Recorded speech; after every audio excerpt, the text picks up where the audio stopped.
අපි යාන්ත්‍ර විද්‍යාව ගත්තොත්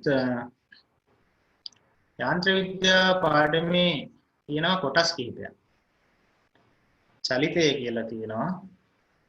ඊට පස්සේ බල සමතුලිතතාව කියලා කොටසක් තියෙනවා. අපි බලය ගැන ඉගෙන ගන්නවා මේකේ. ඊට පස්සේ නිව්ටන් නියම සහ ගම්‍යතාව කියලා කොටසක් තියෙනවා. කාර්ය සහ ශක්තිය කියලා කොටසක් තියෙනවා. කෝණික චලිතය කියන කොටස තියෙනවා. අන්තිමට තියෙනවා තරල කියලා කොටස. ඉතින් ඔය ටික සාමාන්‍යයෙන් අපි පන්තියක කරොත්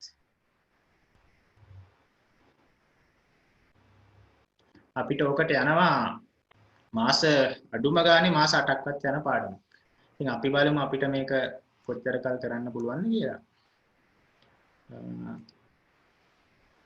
කොහොමත් මේ පාඩමේ ඔය කොටස් වලින් සමහර කොටස් ටික ටික ඔයගොල්ලෝ දන්නවා. සාමාන්‍යයෙන් චලිතය කියන කොටස මුල් ටික ඔයගොල්ලෝ දන්නවා. දැන් අද අපි පටන් ගන්න චලිතය. ඊට පස්සේ බල සමතුලිතතාව පොඩ්ඩක් දන්නවා ඔයගොල්ලෝ. බලය කියන්නේ මොකද්ද? නේද? බලයේ ඒකක නිව්ටන් කියලා අන්න එහෙම මුල් හරිය ඔයගොල්ලෝ දන්නවා. ඊළඟට නිව්ටන් නියම සහ ගම්‍යතාව කියන එකත් මුල් ටික ඔයගොල්ලෝ දන්නවා. නිව්ටන් නියම තුන ඔයගොල්ලෝ ඔලිය දාලා පාඩම් කරා නේද? ගම්‍යතාව කියන්නේ මොකද්ද කියන එකේම ඔයගොල්ලෝ දැනගෙන ඉන්න ඕනේ. ඒ වගේ මුල් ටික දන්නවා. කාර්යශක්තිය, චාලක ශක්තිය කියන්නේ මොකද්ද? විභව ශක්තිය මොනවාද සමීකරණ? අන්න ඒ වගේ පොඩි අදහසක් දැනට තියෙනවා. මේ කෝණික චලිතය කියන එක එහෙමනම් පොඩි මම දැකලා තියෙන ඕලෙවල් පොත්වල තියෙනවා කෝණික වේගය කියලා වගේ පොඩි පොඩි කොටස් තිබිලා තියෙනවා. ඒ උනාට ලොකු අදහසක් නැහැ. තරල කියන එකත් ඔයගොල්ලෝ දන්නවනේ ඝනත්වය කියන්නේ මොකද්ද? ඊට පස්සේ ඔයගොල්ලෝ උඩුකුරු තෙරපම නේද? අප්ලිෆ්ට් ෆෝස් කියලා හෙව්වා. ඒ වගේ පොඩි පොඩි අදහස් තියෙනවා. කොහොමත් ඔය කොටස් වල සරලම කොටස් ටික ඔයගොල්ලෝ දන්නවා. ඔයාලට අමතක වෙලා ඇති. ඒ උනාට ඔයගොල්ලෝ දන්නවා. ඉතින් ඒ උනාට මේ ඕලෙල් වල තියෙන කොටසත් කියලා දීලා තමයි මම ඉස්සරහට යන්නේ. ඉතින් ඔය ඕලෙල් වල කියලා දීපුවා මතක අයට ඒක ඇත්තටම ඒකට මුල් හරියේ එහෙම ඇති දෙයක් නැතිවක් නෑ වගේ දැනෙන්නත් පුළුවන්. බලමුකෝ ඉස්සරහට. හොඳයි. අපි යමු මේ පාඩමේ විභාගයට කොහොමද ලකුණු හම්බෙන්නේ කියන එක. පේනවනේ ඔය පහළ දකුණු කෙළවරේ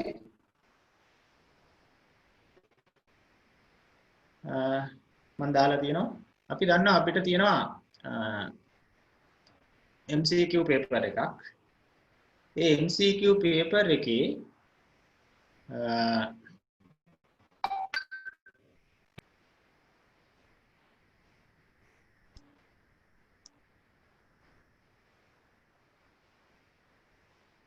MCQ පේපර් එකේ සාමාන්‍යයෙන්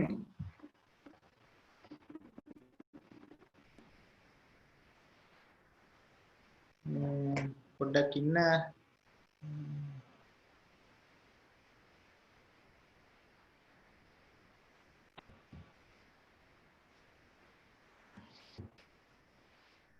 කටහඬ හෙන්නේ නැහැ කියලා කියනවා හැමෝටම එහෙමද?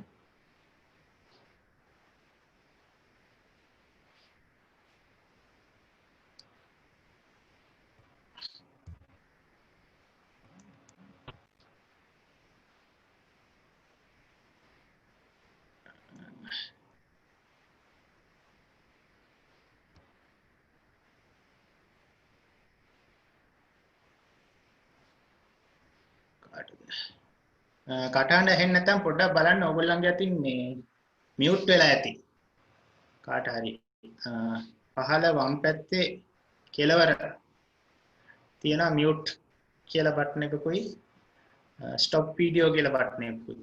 මේ මියුට් එක ඔයගොල්ලෝ ක්ලික් කරොත් ඔයාලා කියන එක මට ඇහෙන්නේ නැහැ. දැන් කොහොමත් මියුට් එක මේ ක්ලික් රතු පාට වෙලා ඇත්තේ. මොකද මම ඔයගොල්ලන්ව මියුට් කරලානේ තියෙන්නේ. දැන් ඔයාලට ප්‍රශ්නේ මගේ කටහඬ ඇහෙන්නේ නැත්නම් පොඩ්ඩක් බලන්න. එතන මේ මියුට් එතන අර මියුට් එක ගාව පොඩි ඊතලයක් තියෙනවනේ. ඊතලයට ගිහිල්ලා බලන්න ඔයගොල්ලන්ගේ මේ ස්පීකර් එක පොඩ්ඩක් වෙනස් කරලා බලන්න. එතනින් ස්පීකර් එක මාරු කරන්න පුළුවන්. මේ හෑන්ඩ් ෆ්‍රී හෙඩ්සෙට් එකක් ගහලා තියෙනවා නම් ඒක. ඊපස්සේ නැත්නම් කම්පියුටර් එකේ සවුන්ඩ්ස් වලින් වැඩ කරනවා නම් ඒක. කින්න පොඩ්ඩක් මේ සමහර අයට ඇහෙනවා කියලා මෙසේජ් කරලා තියෙනවා. ඒක ඔයගොල්ලන්ගේ පැත්තෙන් මොකක් හරි වෙච්ච ප්‍රශ්නයක් වෙන්න ඕනේ.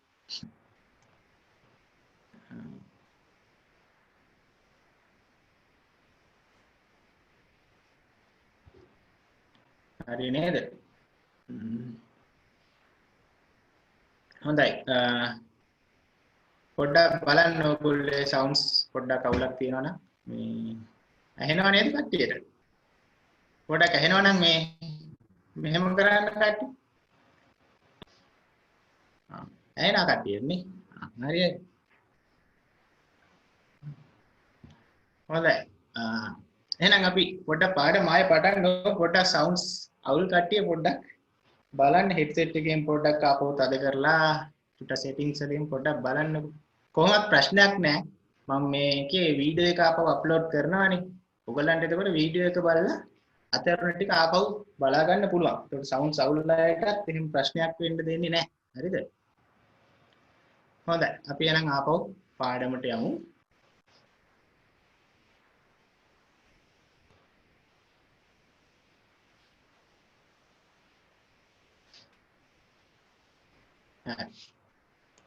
දැන් අපි පාඩමේ කොටස් ටික ඉගෙන ගත්තා.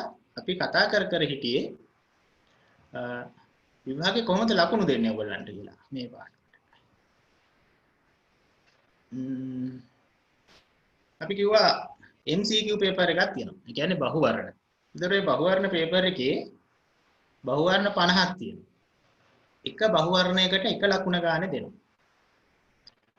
එතකොට මේ යාන්ත්‍ර විද්‍යා පාඩමින් ඔයාලට ලකුණු කියන්නේ ගණන් 10ක් තියෙනවා බහුවර්ණදී. අඩුම ගානේ 10ක්. තේරුණාද?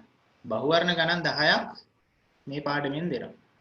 එතකොට මේ එක ගානකට එක ලකුණ ගානේ ගණන් 10ට ඔයගොල්ලන්ට ලකුණු 10ක් ගන්න පුළුවන්. ඊට පස්සේ ඔයගොල්ලෝ දන්නවා අපේ ස්ට්‍රක්චර්ඩ් එසේ. ඒ කියන්නේ ව්‍යුහගත කියලා පේපර් එකක් තියෙනවා. ව්‍යුහගත රචනා පේපර් එකේ කියන්නේ ස්ට්‍රක්චර්ඩ් එසේ පේපර් එකේ ගණන් 4ක් තියෙනවා. ඒ හතරෙන් එක ගානක් මේ පාඩමෙන් අහනවා. එතකොට මේ එක ගානකට ලකුණු 5ක් දෙනවා. එතකොට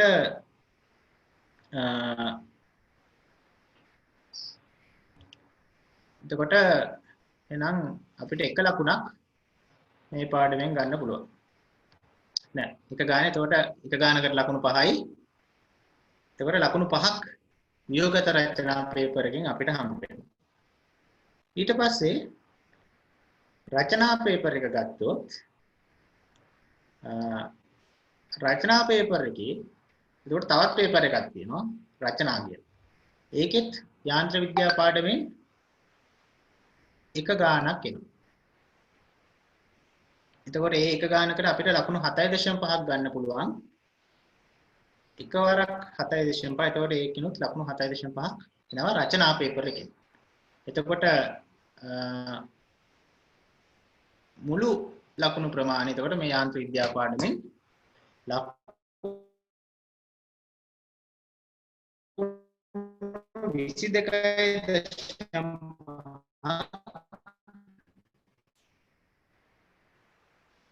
අපිට ලැබෙනවා.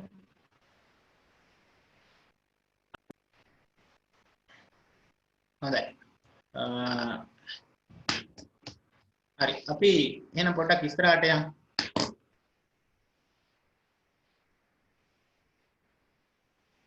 මට විනාඩියක් දෙන්න.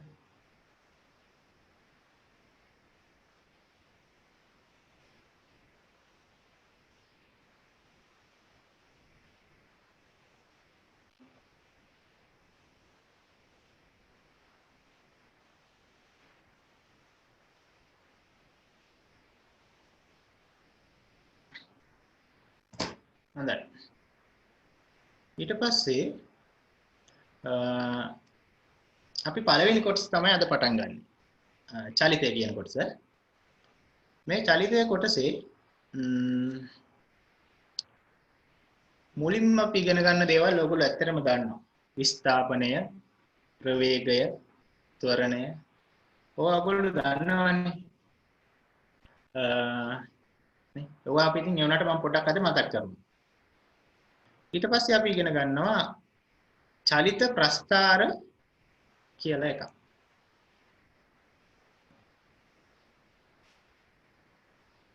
ඒකත් අද අපි ඉවර කරන්න හිතාගෙන ඉන්නේ. ඊට පස්සේ තව කොටස් තියෙනවා. ඉතින් සාපේක්ෂ ප්‍රවේගය කියලා එකක් තියෙනවා. චලිත සමීකරණ කියලා කොටසක්. ගුරුත්වය යටතේ සිරස් චලිතය කියලා එකක් තියෙනවා. ඊට පස්සේ ප්‍රක්ෂිප්ත. ඔතනින් ඔන්න පාඩම ඉවරයි. එතකොට අපි මම අද කරන්න හිතන් ඉන්නේ ඔයාලට මෙන්න මේ පළවෙනි කොටස් දෙක. නේද? ඔය විස්ථාපනය කියන්නේ මොකද්ද? ප්‍රවේගය කියන්නේ මොකද්ද? ත්වරණය කියන්නේ මොකද්ද? සහ මේ චලිත ප්‍රස්ථාර මොනවාද කියන එක. ඒ ගැනත් කතා කරමු. හොඳයි. දැන් මෙහෙම දෙයක් තියෙනවා. දැන් ඔයාලා ගාව ටියුට් එක තියෙනවා. මම හිතන්නේ එක ළමෙක් ගාව විතරක් ටියුට් එක නැහැ. මම යාට දෙන්නම්.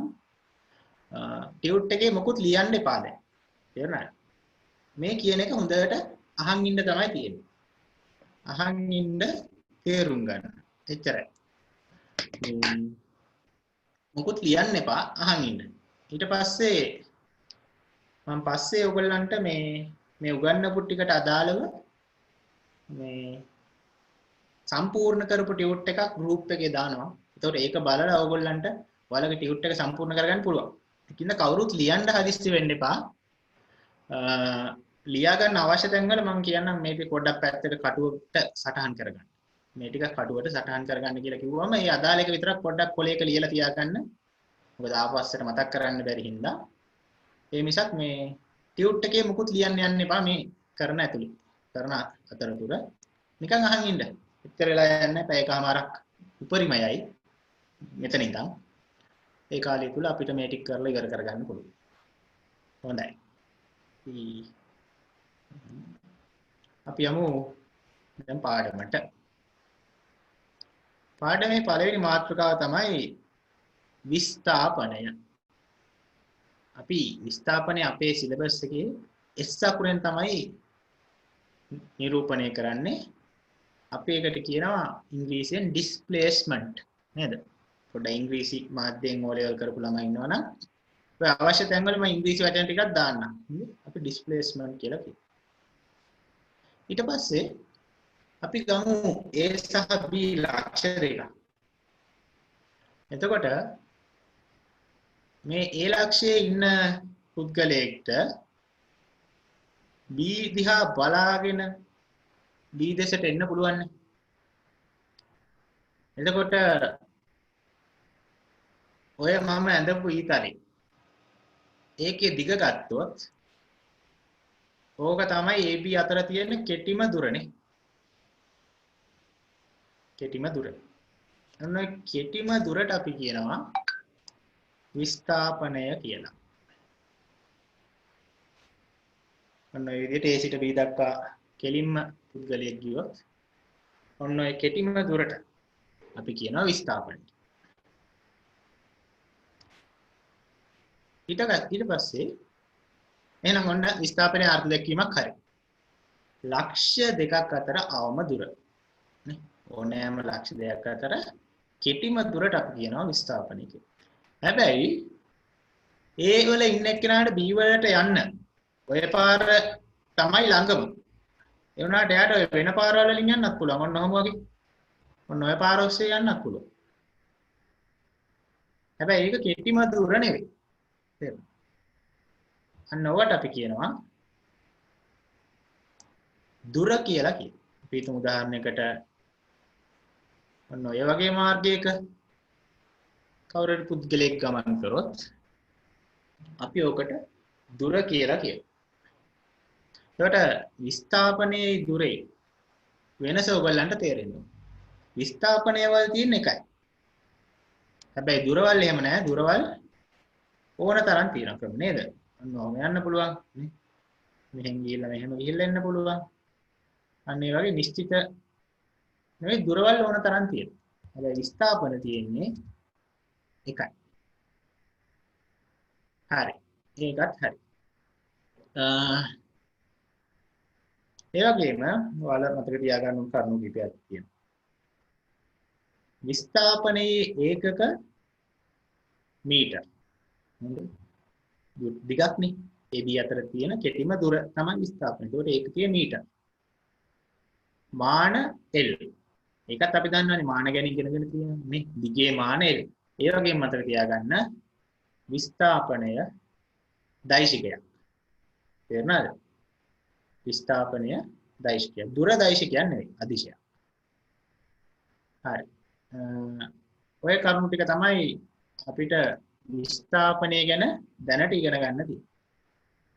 අපි ඊළඟ පිටුවට යමු. මොකක්ද ඉගෙන ගන්න යන්නේ? ප්‍රවේගය. අපි එකට ප්‍රවේගයට u අකුරත් පාවිච්චි කරනවා. ඒහා වගේම v අකුරත් පාවිච්චි කරනවා. ඉතින් මේ අවස්ථාවේ හැටියට u හෝ v දෙකෙන් එකක් භාවිතා කරනවා. අපි ඉංග්‍රීසියෙන් කියන velocity කියලා නේ. එතකොට ඉංග්‍රීසියෙන් කියනවා velocity කියලා. ඊට පස්සේ අපි ප්‍රවේගයේ අර්ථ දක්වන්නේ විස්ථාපනය වෙනස් වීමේ ශීඝ්‍රතාවය ප්‍රවේගය වේ. ශීඝ්‍රතාව කියන්නේ නේද? තත්පරයකදී සිදුවන විස්ථාපනය. අන්න ඒ වගේ එකක් නේ. එතකොට විස්ථාපනය වෙනස් වීමේ ශීඝ්‍රතාව ප්‍රවේගය කියනවා. එහෙනම් අපිට ප්‍රවේගයට සමීකරණයක් මේ කෝලේ වල තියෙන සමීකරණයම තමයි. මොකද්ද? ප්‍රවේගය සමානයි විස්ථාපනයේ බෙදීම කාලය. ඔන්නෝම එකක් තියෙනවා. ඊට පස්සේ අපි එහෙනම් ඔකට අගයන් සංකේත ආදේශ කරමු. ප්‍රවේගයට අපි නේද? u අකුර දානවා. විස්ථාපනයට අපි කිව්වා s අකුර දානවා කියලා නේ. කාලයට t අකුර දානවා. එතකොට අපිට සමීකරණයක් එනවා s සමානයි ut. ඉතින් ඕක අපි කටපාඩම් කරගන්න ඕන සමීකරණයක්. s සමානයි ut. ඕක තමයි අපිට එතකොට යාන්ත්‍ර විද්‍යාවේ අපිට හම්බෙන්න පළවෙනි සමීකරණය. ඕක ඔයාලා කටපාඩම් කරගන්න. ඊට අමතරව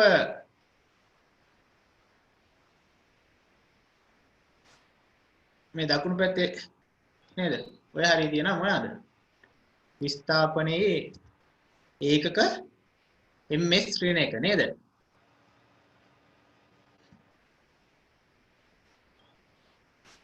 නේද? අපි දන්නවා මේ ප්‍රවේගය එකක. අපි දන්නවා විස්ථාපනයේ ඒකක මීටර්, කාලයේ ඒකක තත්පර නේ.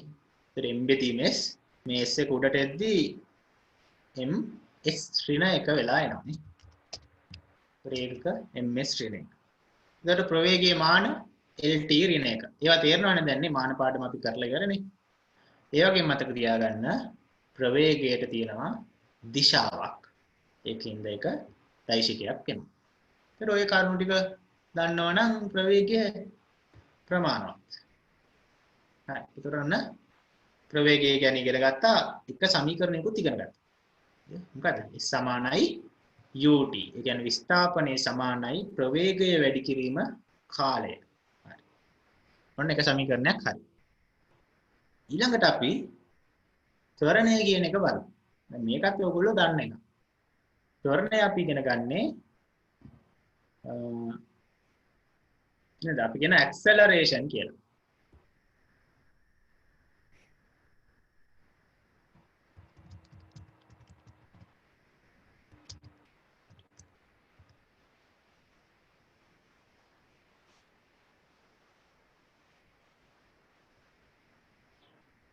හරි. එතකොට ත්වරණය අර්ථ දක්වන්නේ කොහොමද? ප්‍රවේගය වෙනස් වීමේ ශීඝ්‍රතාව ත්වරණය වේ. එහෙම තමයි අපි කියන්නේ. ඒ කියන්නේ ප්‍රවේගයේ වෙනස් වීමේ ශීඝ්‍රතාවය කියන්නේ තප්පරයකදී සිදුවන ප්‍රවේග වෙනස. ඉතින් මේ ශීඝ්‍රතාවය කියලා කියන එකේ තේරුම මේක. දැන් අර කලිනුත් අහුණා. ශීඝ්‍රතාවය කියන එකේ තේරුම තත්පර එකකට ප්‍රවේගය වෙනස් වීමේ ශීඝ්‍රතාව කිව්වම එතකොට එහෙනම් තත්පරයකදී සිදුවන ප්‍රවේග වෙනස. අන්න ඒ වගේ. එතකොට තත්පරයකදී සිදුවන ප්‍රවේග වෙනසට කියනවා අපි ත්වරණය කියලා. හොඳයි. ඊට පස්සේ එහෙනම් ත්වරණයට අපිට සමීකරණයක් එනවා නේද? තත්පරයකට හොයන්න නම් කාලයෙන් බෙදන්න ඕනේ. ප්‍රවේග වෙනස බෙදීම කාලය කියලා. අපි පොඩි අවස්ථාවක් ගමුකෝ. ඔය දකුණු පැත්තේ තියෙන. එතකොට මේ දකුණු පැත්තේ තියෙන මොන වගේ එකක්ද? වස්තුවක් තියෙනවා. t සමානයි බිංදුව. ඒ කියන්නේ කාලය පටන් ගන්න මොහොතේ එයාගේ ප්‍රවේගය u නේද? එයාගේ ප්‍රවේගය u කියලා තියෙනවා. u. ඊට පස්සේ එයාගේ ප්‍රවේගය මොකක්ද වෙලා තියෙන්නේ? ටික ටික වැඩි වෙලා v දක්වා වැඩි වෙලා. ප්‍රවේගය v දක්වා වැඩි වෙලා ඒ ප්‍රවේගය v දක්වා වැඩි වෙන්න එකට ගත වෙලා තියෙනවා t කාලයක්. එතකොට ප්‍රවේගය u සිට v දක්වා වැඩි වෙන්න t කාලයක් ගත වෙලා තියෙනවා. අපි යාගේ ත්වරණය a කියලා ගත්තොත් එහෙනම් අපිට සමීකරණයක් හදන්න පුළුවන් ත්වරණයට. බලන්න මේ හදන සමීකරණේ තේරෙනවද කියලා? මොකක්ද ත්වරණය කියන්නේ? ප්‍රවේග වෙනස a සමානයි ප්‍රවේග වෙනස කියන්නේ මොකද්ද? v ඍණ u නේ. අවසාන ප්‍රවේගය v ආරම්භක ප්‍රවේගය u. ඒතර ප්‍රවේග වෙනස එනවා v ඍණ u කියලා. ඕක කාලෙන් බෙදන්න. හොඳයි. එතකොට v ඍණ u බෙදීම t ත්වරණය එනවා. අන්න ත්වරණයක් හරි. එතන පොඩි වැරද්දක් කියලා මට නේද?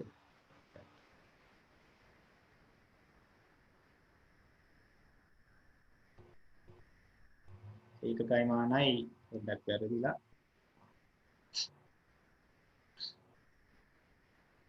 එතකොට එහෙනම් ත්වරණයේ ඒකකය ms ඍණ 2 වෙනවානේ. හයි ප්‍රවේගයේ බෙදීම කාලයනේ ත්වරණය කියන්නේ. එතකොට ප්‍රවේගයේ ms ඍණ 1යි ඕක බෙදලා තියෙන කාලය. කාලය එකක s නේ. ඒතර ms ඍණ 1 s ගෙන් බෙදුවම ms ඍණ 2 කියලා අපිට ඒක තියෙනවා.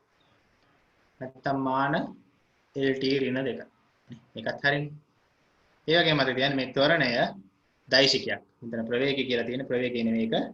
ත්වරණය දෛශිකයක් වෙනවා. ඊළඟට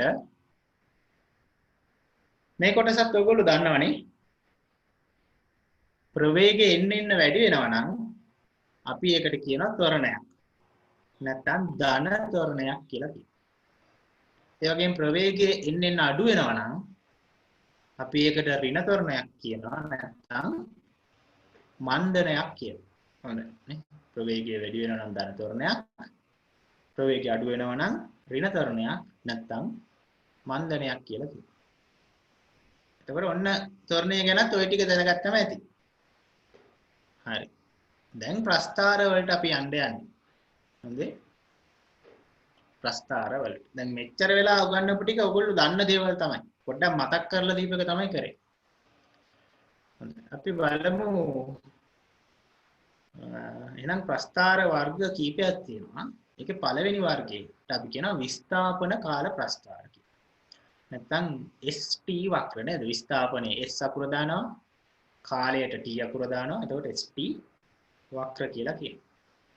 එතකොට මේ ස්ථාපන කාල වක්‍රයක් ගැන අපි ඉගෙන ගන්න කලින් ඔයාලට කියලා දෙන්න ඕන දේවල් ටිකක් තියෙනවා. ඒකෙන්ද පොඩ්ඩක් ඔය මාතෘකාව පොඩ්ඩ අමතක කරලා මෙන්න මේවා චුට්ටක් මතක් කරගමු.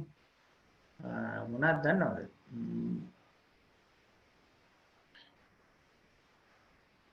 මම මෙතන මේක ඇඳලා පෙන්නන්නම්. අපි මේක ටිකක් ලොකු නෑ. ඔයගොල්ලෝ දන්නවා ඇති.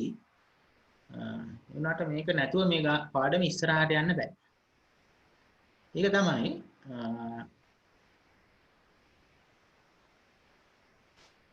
අපි ප්‍රස්ථාරයක් ගමුකෝ. හොඳට අහගන්න මේ කොටස. මේක වැදගත්. ප්‍රස්ථාරයක් ගන්නම්කෝ. ඒ කියන්නේ ඔයගොල්ලන්ට සාමාන්‍යයෙන් ප්‍රස්ථාර දැනුම ටිකක් තියෙන්න ඕන. ප්‍රස්ථාරයකට තියෙනවා අක්ෂ දෙකක් නේ. ඊට පස්සේ ඒ අක්ෂ දෙක එකතු වෙන තැනට අපි කියනවා මූල ලක්ෂය කියලා. ඔව්.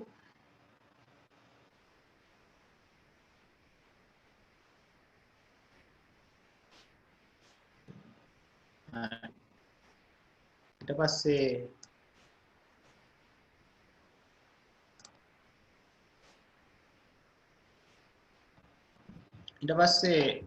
අක්ෂ දෙකක් තියෙනවා එකක් x අනිත් එක y.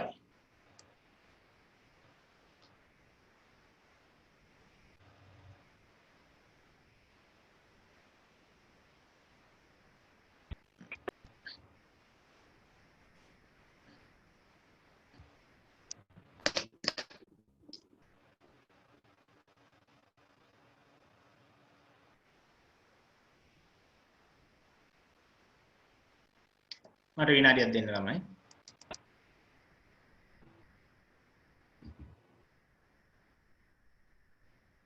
පොඩ්ඩක් හිර වුණා.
හරි.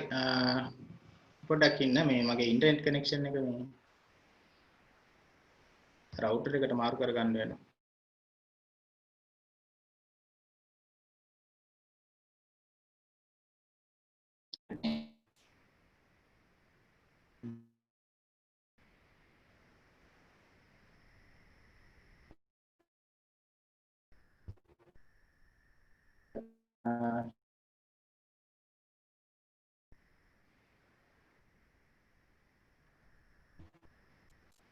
හරි අපි පාඩමට යමු.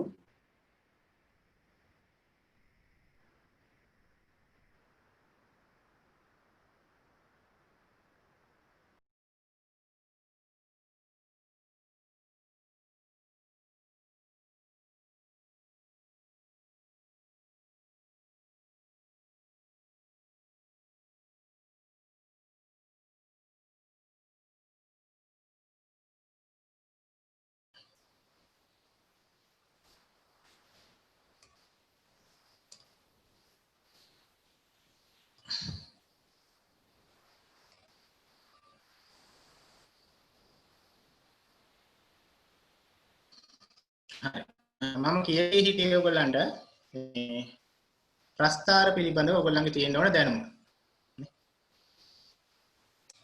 පොඩ්ඩක් ආපහු මම අඳින්නම් ප්‍රස්ථාරේ. මේ මම ප්‍රස්ථාරයක් ගන්නම්කෝ. ඔන්න අපේ x අක්ෂය. මේක තමයි ප්‍රස්ථාරේ y අක්ෂය. එතකොට මම ගන්න මේක තමයි අපේ මූල ලක්ෂය. මේක තමයි අපේ y අක්ෂය. මේක තමයි අපේ x අක්ෂය. එතකොට ඔය වගේ ප්‍රශ්න ප්‍රස්ථාරයක් දුන්නොත් මම ප්‍රස්ථාරයකුත් අඳින්නම්. ඔන්න අපේ ප්‍රස්ථාරය. ඔය වගේ ප්‍රස්ථාරයක් ගමුකෝ. සරලයිනේ. දැන් මේ ප්‍රස්ථාරයේ අනුක්‍රමණය අපිට හොයලා දෙන්න කියලා කියනවා. ඉතින් ඔයගොල්ලොන්ට මතකද දන්නේ නැහැ ඕ ලෙවල් වල කොහොමද මේ වගේ ප්‍රස්ථාරයක මේ අනුක්‍රමණය හෙව්වේ කියන එක. මොකද්ද ඔයගොල්ලෝ කරේ අනුක්‍රමණය හොයන්න කිව්වා. ඔයාලා කියන්නේ මේ අපි කරන්නේ ඔයාලට මතක නැත්නම් කිසි ප්‍රශ්නයක් නැහැ මම කියලා දෙනවනේ දැන්. මේ ප්‍රස්ථාරේ මොකක් හරි ලක්ෂ දෙකක් තෝරගන්න. මම ඔන්නෝම ලක්ෂ දෙකක් තෝරගන්නම්කෝ. ඊට පස්සේ අපි කරන්නේ මොකද්ද? මේ ලක්ෂවල ඛණ්ඩාංක හොයාගන්නවනේ. මේ ඛණ්ඩාංකය ගන්නම් මම x1 y1 කියලා. එතන ඛණ්ඩාංක. ඊට පස්සේ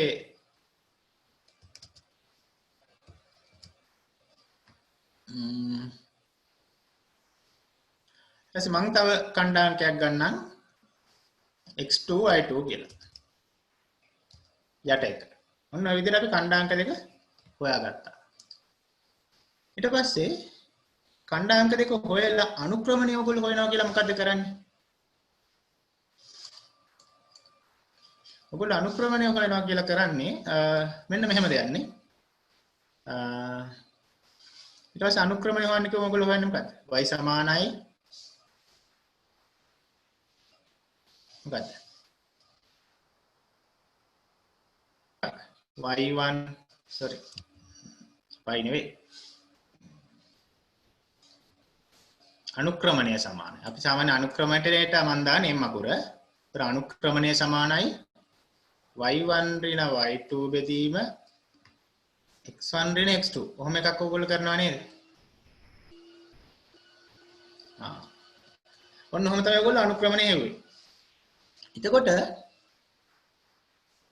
දැන් ඇත්තටම ඔය හෙව්වේ මොකද්ද? මම මෙහෙම රේඛාවක් දෙකක් ගහ ගන්නම් ප්‍රස්ථාරේ. ඔන්නෝම රේඛාවක් සහ ඔන්නෝම රේඛාවක්. එතකොට මෙතන උඩ y1 ඍණ y2 කියලා ඔයගොල්ලෝ ගත්තේ මොකක්ද? y1 ඍණ y2 කියලා ගත්තේ මෙන්න මේ උස නේද? ඕක තමයි අපේ y1 ඍණ y2. හොඳට අහගන්න මේක. ඕක තමයි ඍණ y2 කියලා ගත්තා.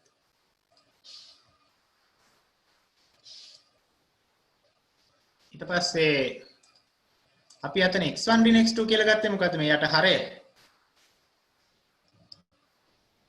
මේක මේ පදේනේ. මේකේ දිගනේ. ඔය යට තියෙන පාදයේ දිග. ඔය ත්‍රිකෝණේ යට පාදයේ දිග. එතකොට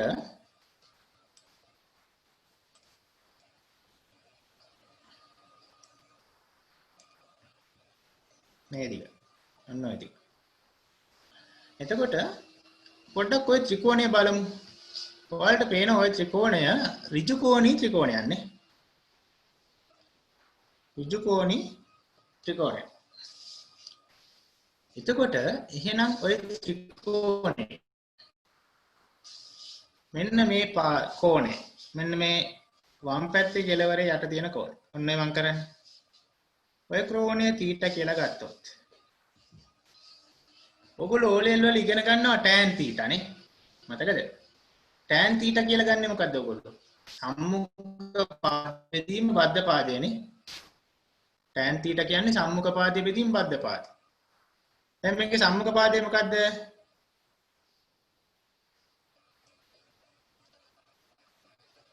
මෙයාගේ සම්මුඛ පාදය මොකද්ද මේ ත්‍රිකෝණේ? මෙන්න මේකනේ. y1 ඍණ y2. බද්ධ පාදය මොකද්ද? x1 ඍණ x2. එහෙනම් tan θ කියන්නේ සම්මුඛ පාදයේ බෙදීම බද්ධ පාදය නම් y1 ඍණ y2 බෙදීම x1 ඍණ x2 නේද tan θ කියන්නේ. එහෙනම් මේ බලන්න අනුක්‍රමණය දිහා. අනුක්‍රමණයේ තියෙන්නේ එහෙම ඒකම නේද? මේ y1 ඍණ y2 බෙදීම x1 ඍණ x2. එහෙනම් අනුක්‍රමණය y1 ඍණ y2 බෙදීම x1 ඍණ x2 වෙනුවට මට ලියන්න පුළුවන් මොකද්ද මට එතනට ලියන්න පුළුවන් tan theta ඒ කියන්නේ ප්‍රස්ථාරයක අනුක්‍රමණය මොකද්ද ඒ ප්‍රස්ථාරයේ තිරසත් එක්ක හදන කෝණයේ tan අංක n දෙනවා තේරුණා ඒතකොට n සමානයි ඕනෑම ප්‍රස්ථාරයක අනුක්‍රමණය tan θට සමාන වෙනවා ඔය නිගමනය අපි දැනගෙන ඉන්න ඕන තේරුණා ඔය නිගමනය ගණන් හදන්න දැන් අර ප්‍රස්ථාර ගණන් හදද්දී අපි දැනගෙන ඉන්න ඕන ඉතින් ඔයාලා ගාව කොලයක් තියෙනවා නම් පොඩ්ඩක් මේක ලියා ගන්න ඔය රූපේ පොඩ්ඩක් ඇඳලා පටුවට ප්‍රස්ථාරය ඇඳලා ඔය m සමානයි ඔන්න ඔය ටික ලියා ගන්නකො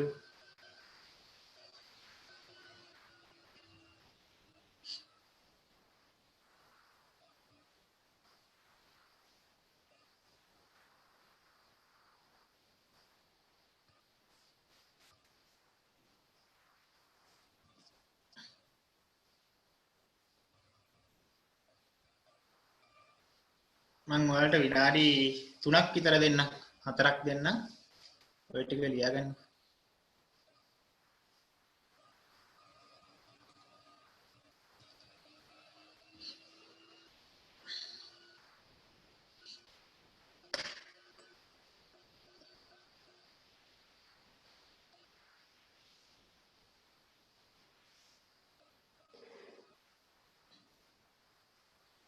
කියන්නේ ප්‍රස්ථාරයක අනුක්‍රමණය tan θ ගෙන් දෙනවා. ඔක තමයි අපේ මේ නිගමනය.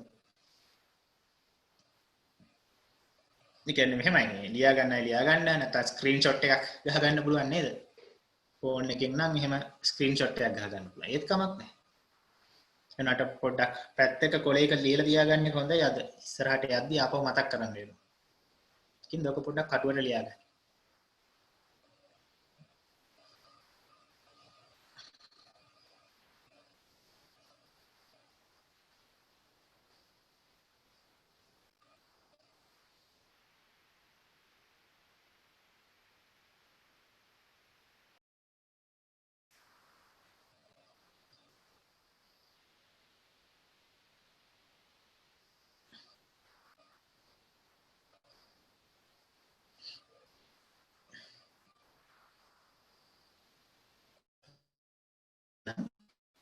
විනාඩියකින් අපි ඉස්සරහට යමු.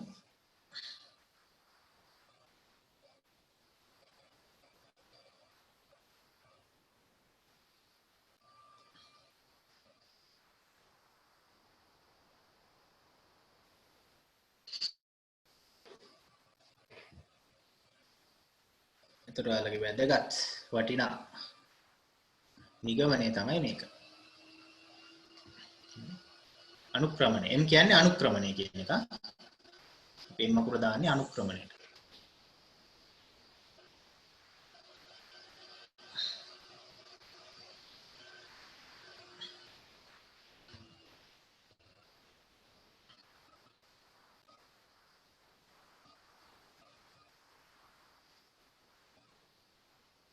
හරි. ඒ දීපු වෙලාව ප්‍රමාණවත්. ඔයගොල්ලෝ ලියා ගන්න ඇති කියලා හිතනවා. හොඳයි. අපි දැන් ඔන්න එක කරුණක් හරි. ඔයාලට කියලා දෙන්න අවශ්‍ය කරපු දේවල් වලින් එකක් හරි. tan θ ගෙන් අනුක්‍රමණය දෙනවා. ඊට පස්සේ දැන් තව දෙයක් මට කියලා දෙන්න ඕන. ඒක තමයි ඔහොම ඉන්නකො මගේ අනවශ්‍ය ඒවා ටික මං මකා ගන්න මට පොඩි වෙලාවක් දෙන්න.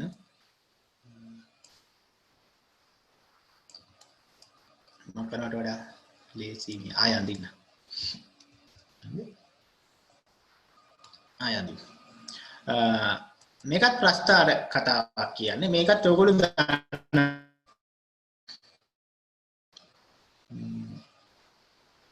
ප්‍රස්ථාරයකට අක්ෂ දෙකක් තියෙනවා. මූල ලක්ෂයක් තියෙනවා. ඒතර මේක තමයි අපේ x අක්ෂය. මේක තමයි අපේ y අක්ෂය.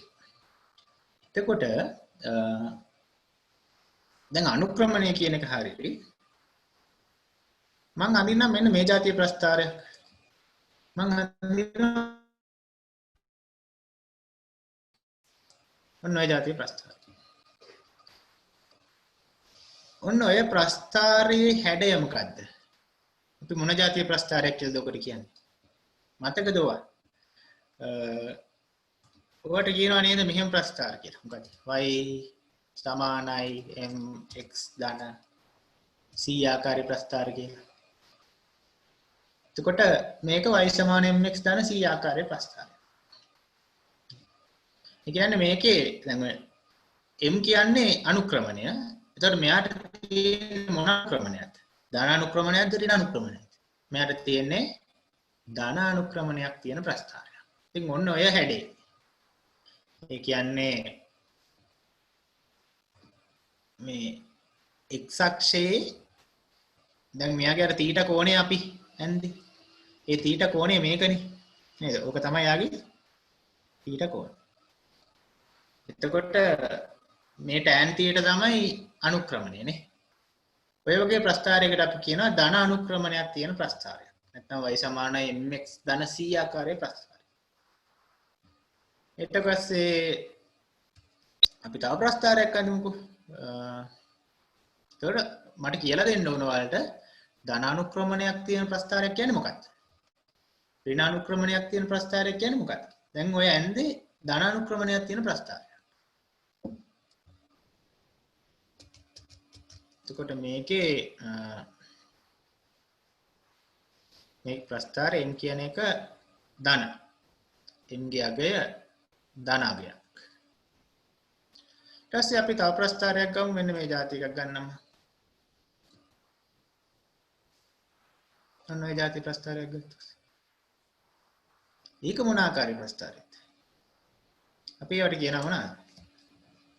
y සමානයි ඍණ mx ධන c ආකාරයේ ප්‍රස්ථාරය.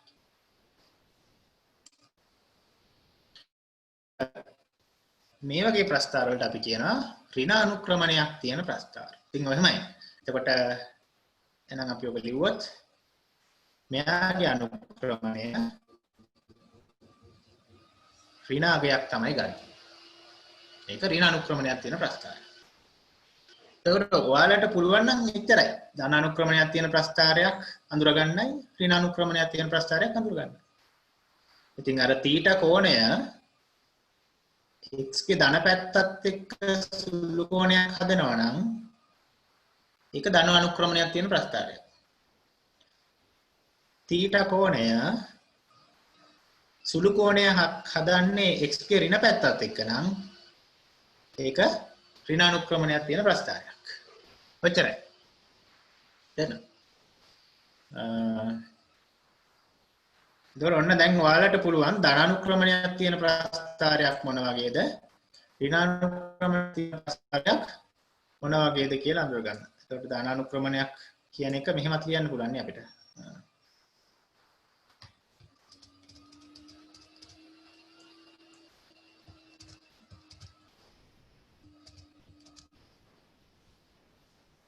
මම මෙහෙම ලියන්නම් ඒක. එතකොට මේ ප්‍රස්ථාරේ m ධනනේ. කියන්නේ m විශාලයි බිඳුවනේ. ධනන. මේ ප්‍රස්ථාරේ ඍණ අනුක්‍රමණයක් කියන්නේ අනුක්‍රමණය ඍණ නම් අනුක්‍රමණය කුඩයි බිඳුව වෙනවා. එතකොට ওই දෙකත් මට කියලා දෙන්න ඕනේ. නැත්නම් ඉස්සරහට හිර වෙනවා. ධන අනුක්‍රමණයක් තියෙන ප්‍රස්ථාරයේ මොනව හැඩයේද?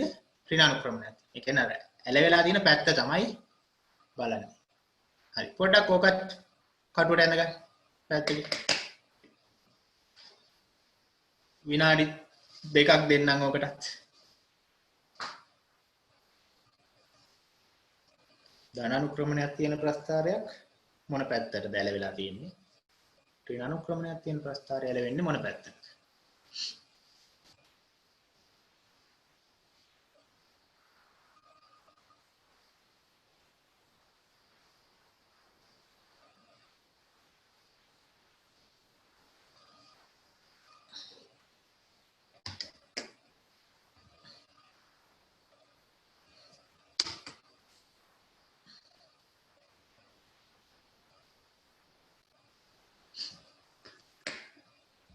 ඉතින් තව එක එක ප්‍රස්ථාර වර්ග තියෙනවා. ඉතින් ඒවා ඇත්තටම දැනට අවශ්‍ය නැහැ. y සමාන mx නේද? y සමාන mx ඍණ c ඔය ඔහොම තියෙනවා. ඒවා ඔයගොල්ලෝ දැනගන්න ඉන්න ඕනේ. ඒ උනාට දැනට ධන අනුක්‍රමණයේ තියෙන ප්‍රස්ථාරය මොන හැඩයේද? ඍණ අනුක්‍රමණයේ තියෙන ප්‍රස්ථාරය මොන හැඩයේද? ඒක මොන පැත්තටද ඇලවෙන්නේ කියලා තේරුණා නම් ඒක.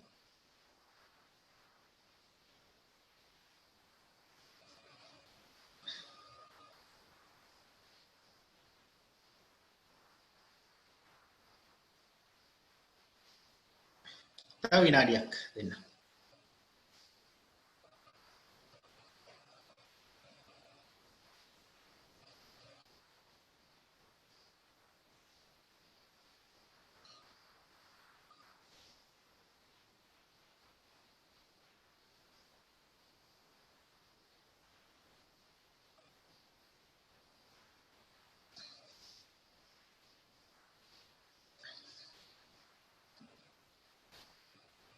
හරි නේද?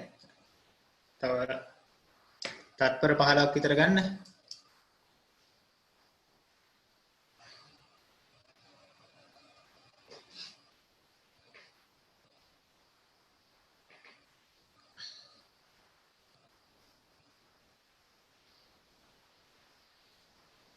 හරි.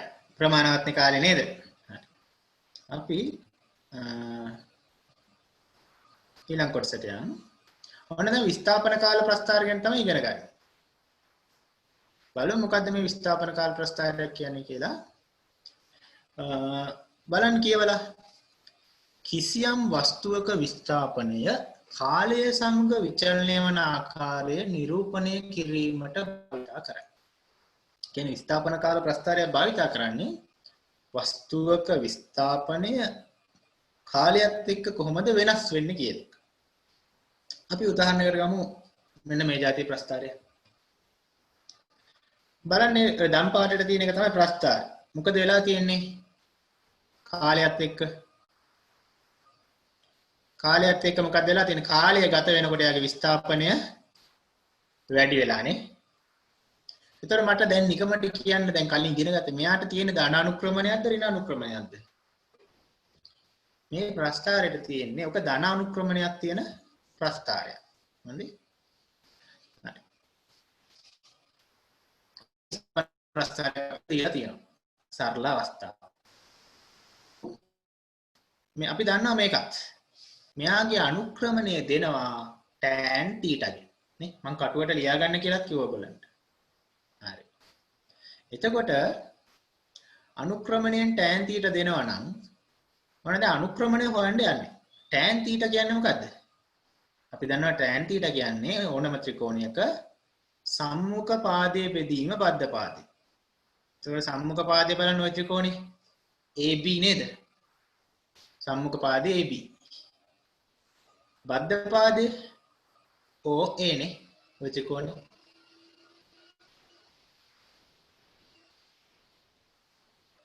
නේද? එතකොට සම්මුඛ පාදය කියන්නේ මේ පාදය, බද්ධ පාදය කියන්නේ මේ පාදය.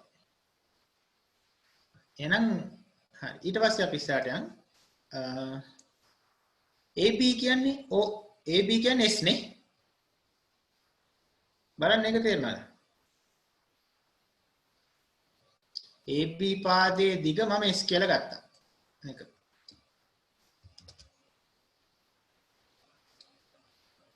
AB දිග S. කියන්නේ ආ T කාලයක් තුල එයා සිදු කරපු විස්ථාපනය තමයි S කියන්නේ. ඒකට AB පාදයේ දිග S. ඊට පස්සේ OA පාදය ඒක T ට සමානයි නේ. එතකොට දැන් බලන්න ආපු පදේ S බෙදීම T කියලා ආවේ. S බෙදීම T කියන්නේ විස්ථාපනයේ බෙදීම කාලයනේ. S කියන්නේ විස්ථාපනයේ T කියන්නේ කාලය. එහෙනම් විස්ථාපනයේ බෙදීම කාලය කියන්නේ මොකක්ද? ප්‍රවේගය නේද? එහෙනම් අපිට නිගමනයකට එන්න පුළුවන්. මොකද්ද? විස්ථාපන කාල වක්‍රයක අනුක්‍රමණයෙන් ප්‍රවේගය දෙනවා. නේ? S බෙදීම T කියන්නේ ප්‍රවේගයනේ. කියන අනුක්‍රමණයෙන් දීලා තියෙන්නේ මොකද්ද? ප්‍රවේගය. ඕක නිගමනය. විස්ථාපන කාල වක්‍රයක අනුක්‍රමණයෙන් ප්‍රවේගය දෙනවා. ඒක හරිනේ.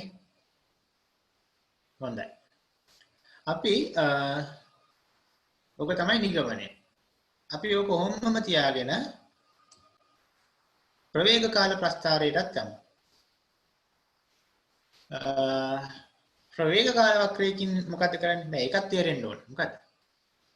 ප්‍රවේගය කාලය සමග විචලනය වන ආකාරය නිරූපණය කරනවා. මොකක් හරි වස්තුවක ප්‍රවේගය කාලයත් එක්ක කොහොමද විචලනය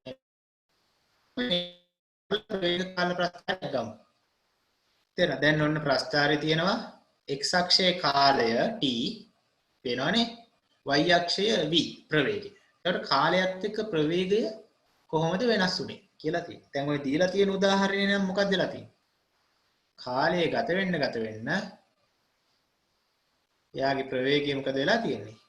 වැඩි වෙලා. නේ? කාලය යන්න ප්‍රවේගය වැඩි වෙලා. ඉතින් ඔහොම යද්දී අපි මේ වගේ අවස්ථාවක් ගමු.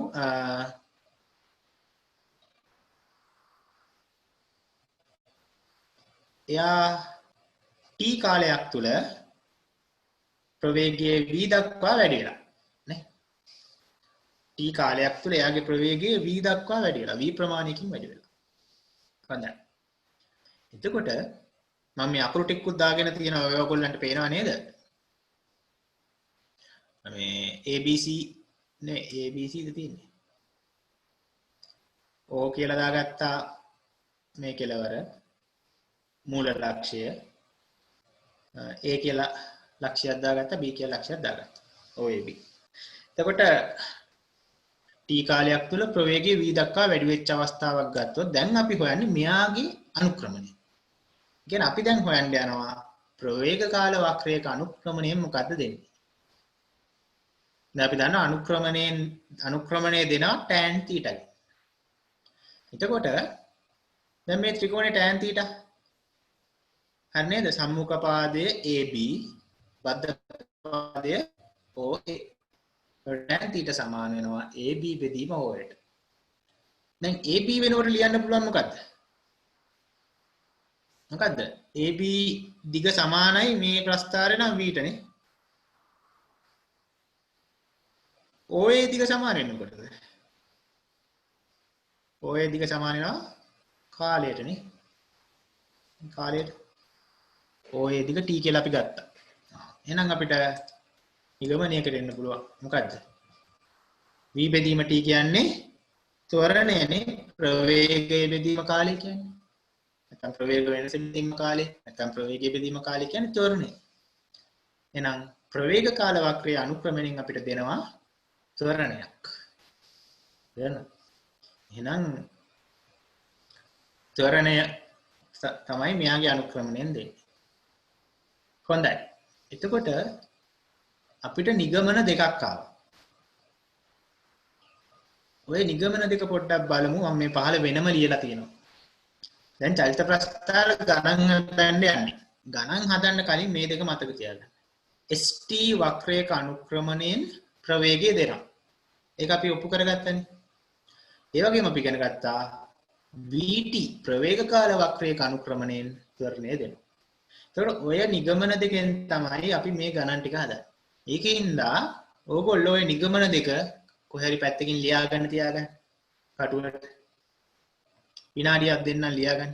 ඔය අපේ නිගමන දෙක. ඔය දෙකෙන් තමයි ගණන් හදන්නේ.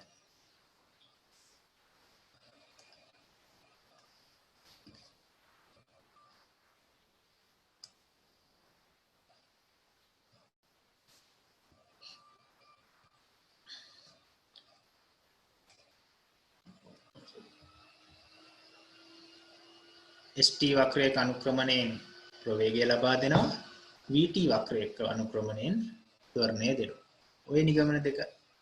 ඔය දෙක දන්නවා නම් ගණන් ටික හදන්න පුළුවන්. තව තත්පර 30ක් වගේ දෙන්නම්. ලියාගන්න.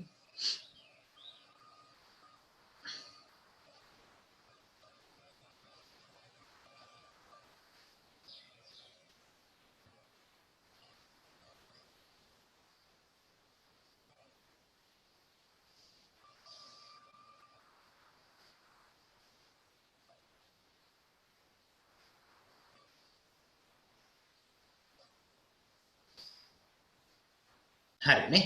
හොඳයි. දැන් පහළ. දැන් ඔය අපි ඔය ලියාගත්ත කොටු කරලා තියෙන එකට පහලින් පහක් තියෙනවා. 1 2 3 4 5 කියලා චලිත වර්ග පහක්. ඒකාකාර ප්‍රවේගය, ත්වරණය, මන්දනය, වැඩිවන ත්වරණය සහ අඩුවන ත්වරණය. දැන් ඔය චලිත පහේ අපි ප්‍රස්ථාර අඳින්න යන්නේ. ඒකාකාර ප්‍රවේගයේ විස්ථාපන කාල වක්‍රය මොන වගේද? ප්‍රවේග කාල වක්‍රය මොන වගේද? ත්වරණ කාල වක්‍රය මොන වගේද? ඔන්න ඔය විදිහට ප්‍රස්ථාර පහට ප්‍රශ්නේ අවස්ථා පහට ප්‍රස්ථාර පහක් අඳින්න යන්නේ. හොඳයි. අපි ඉස්සෙල්ලාම බලමු මේ ඒකාකාර ප්‍රවේගයේ ප්‍රස්ථාරය මොන වගේද කියලා. අපි ඔන්න ඒකාකාර ප්‍රවේගය. දැන් මෙතන ඔයාලා දැක්කොත් ප්‍රස්ථාර තුනක් තියෙනවා. අපි ඉගෙන ගත්තේ දෙකයි. ST වක්‍රය VT වක්‍රය විතරයි. හැබැයි මේ කෙළවරේ තියෙනවා දකුණු පැත්තේ කෙළවරේ තියෙන AT වක්‍රයක් නේ. මෙන්න මේක කියලා දුන්නේ නැහැ AT වක්‍රය කියලා එකක්. ඒ වුණාට මේ AT වක්‍රය කියන්නේ මොකද්ද? ඔතන ඒ කියන්නේ ත්වරණය. එතකොට මේකට අපි කියනවා ත්වරණ කාල ප්‍රස්ථාරය. ඉතින් අර ත්වරණ කාල ප්‍රස්ථාරය ගැන කියලා දෙන්න දෙයක් නැහැ.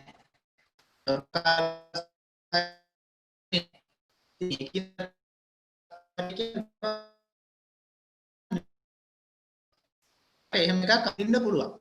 මේ ත්වරණ කාල ප්‍රස්ථාරයක් අපිට අඳින්න පුළුවන්. දැන් අපි ත්වරණ කාල ප්‍රස්ථාරات අඳිනවා. හරි. දැන් බලමු ඔයාලා අවධානය යොමු කරන්න මේ වම් පැත්තේ කෙළවරේ තියෙන ප්‍රස්ථාරයට. ඒක විස්ථාපන කාල ප්‍රස්ථාරයක් නේ ST. එතකොට මොකක්ද වෙලා තියෙන්නේ විස්ථාපනය එන්න වැඩි වෙලා තියෙනවා. විස්ථාපනය එන්න වැඩි වෙලා තියෙනවා. එතකොට එහෙනම් අපි චුට්ටක් දැන් අපි පළවෙනියට ඉගෙන ගත්තා විස්ථාපන කාල වක්‍රයක අනුක්‍රමණයෙන් ප්‍රවේගය දෙනවා. හොඳට අහගන්න. හොඳේ. විස්ථාපන කාල වක්‍රයක අනුක්‍රමණයෙන් ප්‍රවේගය දෙනවා. එහෙනම් අපි බලමු මේ විස්ථාපන කාල වක්‍රයේ අනුක්‍රමණයට මොකද්ද වෙලා තියෙන්නේ. දැන් මට කියන්නේ මේ අනුක්‍රමණ ඍණානුක්‍රම මේක අනුක්‍රමණය නම් ධන. හරි. එතකොට එහෙනම් මම ලියන m විශාලයි බිංදු. හොඳයි අනුක්‍රමණය ධන. දැන් බලමු අනුක්‍රමණයට මොකද උනේ? ඉතින් අනුක්‍රමණයට මොකද උනේ කියලා හිතන්න කරන්න තියෙන්නේ මෙහෙම දෙයක්. අපි බලමු මෙයාගේ මේ කෝණයට මොකද උනේ?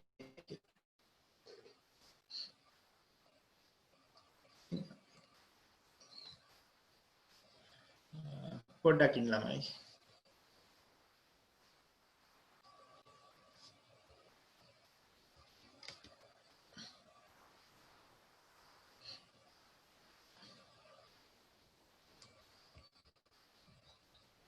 විනාඩියක් ඉන්න ඕන.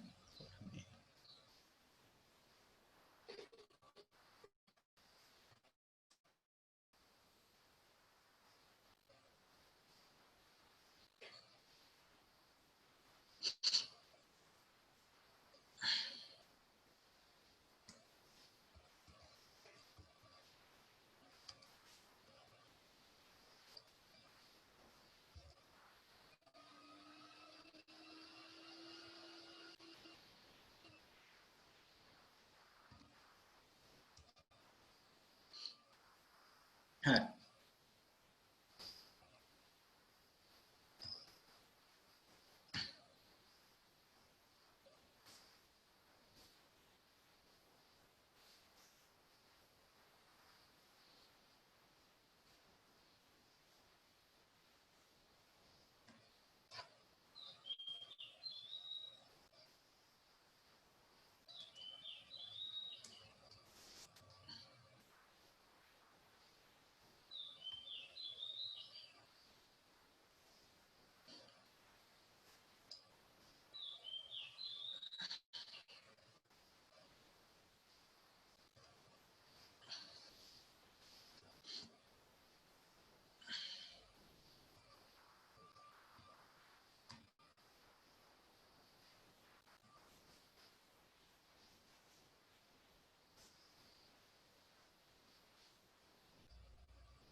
හරි දැන් අපි හොයන්න යන්නේ මෙයාගේ මොකක්ද උනේ හරි නේද මම පොඩ්ඩක් මේ ඉඳලා හිටලා මේ මගේ ඉන්ටර්නෙට් කනෙක්ෂන් එක පොඩ්ඩක් ස්ලෝ ඒකයි පොඩ්ඩක් හිර වෙන්නේ හරි දැන් හරි සමාව වෙන්න ඕනේ දැන් අපි මුලින්ම හොයාගත්තා මේ ප්‍රස්ථාරයේ අනුක්‍රමණය ධන විශාලයි බිඳුව ඔන්න හරි ඒක හරි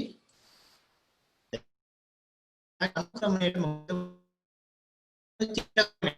අනුක්‍රමණය කොණ්ඩේ නැගේ tan theta දැන් බලන්නකෝ අනුක්‍රමණය මොකද උනේ අනුක්‍රමණය නියතයිනේ theta theta theta එහෙනම් අනුක්‍රමණය නියතයි නේ theta නියතයි නම් tan theta ත් නියත වෙන්න බෑ හරි ඒක අනුක්‍රමණය නියතයි දැන් විස්ථාපන කාල වක්‍රයේ අනුක්‍රමණයෙන් දෙනවනේ ප්‍රවේගය එහෙනම් අනුක්‍රමණය නියතයි නම් ඒ අනුක්‍රමණයෙන් ප්‍රවේගය දෙනවා නම් ප්‍රවේගයත් මොකද්ද වෙන්න ඕන නියත වෙන්න ඕන හරි නේද අනුක්‍රමණය නියතයි නම් අනුක්‍රමණයෙන් ප්‍රවේගය දෙනවා නම් ප්‍රවේගයත් නියත වෙන්න ඕන හරි ඊට පස්සේ බලමු දැන් ත්වරණ කාල ප්‍රස්ථාරය අඳින්න උත්සාහ කරමු අපි ඉගෙන ගත්ත දේ මොකක්ද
හරිනේ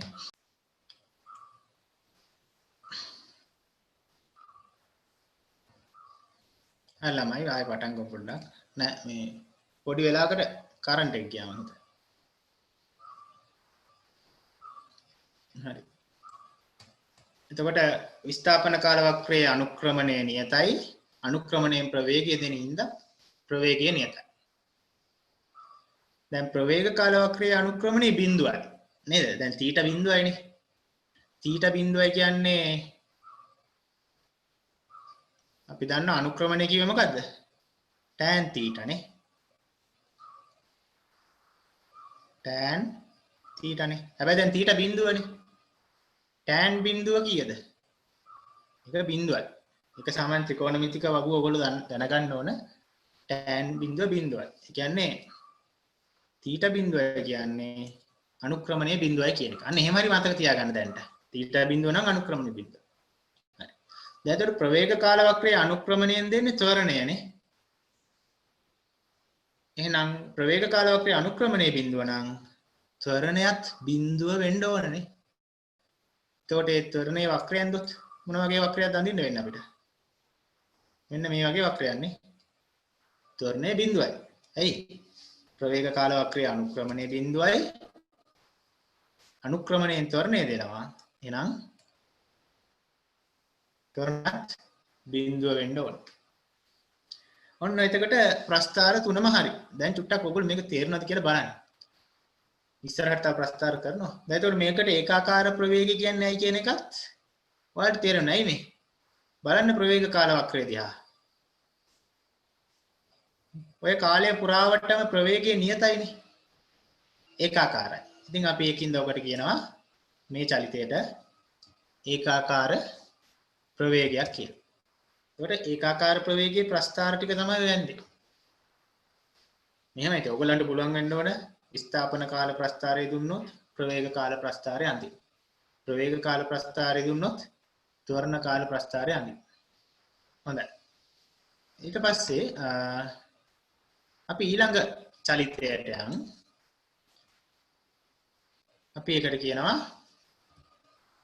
ධන ත්වරණය නැත්නම් ත්වරණය කියලා කියනවා. පොඩ්ඩක් බලමු මේකේ මොකද්ද කියලා දෙන්න. දැන් මේ ප්‍රවේග කාල වක්‍රය ඇඳලම තියෙනවා. ඒක එච්චර හිතන්න එපා. විස්ථාපන කාල වක්‍රය බලමු.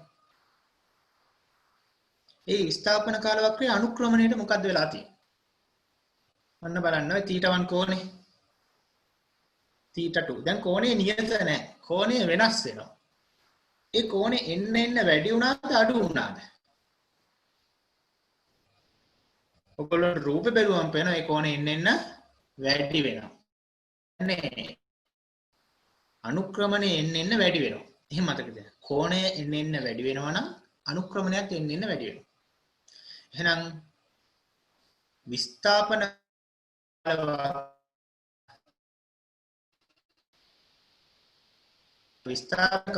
කෝණය එන්න වැඩි වෙනවා. විස්ථාපන කාල වක්‍රයේ අනුක්‍රමණය ප්‍රවේගය දෙනවනේ. එහෙනම් ප්‍රවේගයත් මොකද්ද වෙන්න ඕන? ප්‍රවේගයත් එන්න වැඩි වෙන්න ඕනනේ. ප්‍රවේගය එන්න වැඩි වෙන්න ඕන. එහෙනම් හරි නේද ඔය ප්‍රවේග කාල වක්‍රය යන්දා? විස්ථාපන කාල වක්‍රයේ අනුක්‍රමණයේ එන්න වැඩි වෙනවා. අනුක්‍රමණයෙන් ප්‍රවේගයවා. එහෙනම් ප්‍රවේගයත් එන්න වැඩි වෙන්න ඕන. ඒකට ප්‍රවේගය එන්න වැඩි වෙන ප්‍රස්ථාර තමයි ඔය ඇඳලා තියෙන්නේ නේ. ඔන්නෝක ප්‍රවේගය එන්න වැඩි වෙනවා. ඊළඟට අපි බලමු ත්වරණ කාල ප්‍රස්ථාරය අඳින්න. දැන් අපේ තර්කය මොකද්ද? ප්‍රවේග කාල වක්‍රයේ අනුක්‍රමණයෙන් කරන්න ප්‍රවේග කාලය. ඒ ප්‍රවේග කාලේ ඔන්න මම θ කෝණය අඳින්නම්. අන්න θ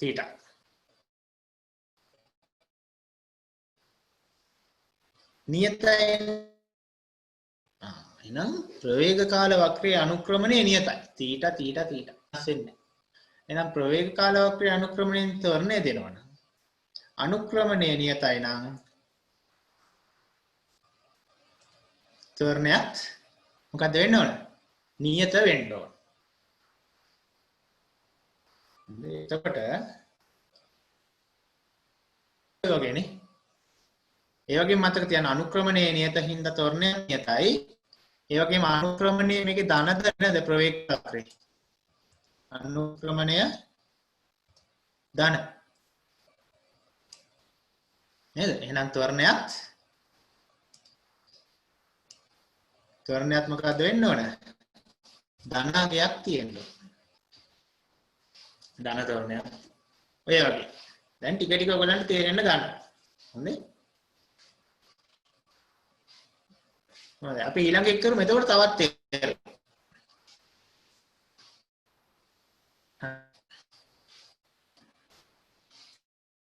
දැන් මන්දනීය ප්‍රස්ථාර ටික. අපි බලමු මන්දනීය ප්‍රස්ථාර ටික. ඔය වම් පැත්තේ තියෙනවා මන්දනීය විස්ථාපන කාල ප්‍රස්ථාරය. දැන් අට කියන හැබැයි මේ ධන අනුක්‍රමණේ නියත නැහැ. බලන්න ඒ කෝණයට මොකද වෙන්නේ එන්න. ඒ කෝණය එන්න අඩු වෙනවා. එහෙනම් අනුක්‍රමණයත් මොකද වෙන්නේ එන්න අඩු වෙනවා. ධන අනුක්‍රමණයක් තියෙනවා. දැන් මේකෙත් කොහොමත් නේද?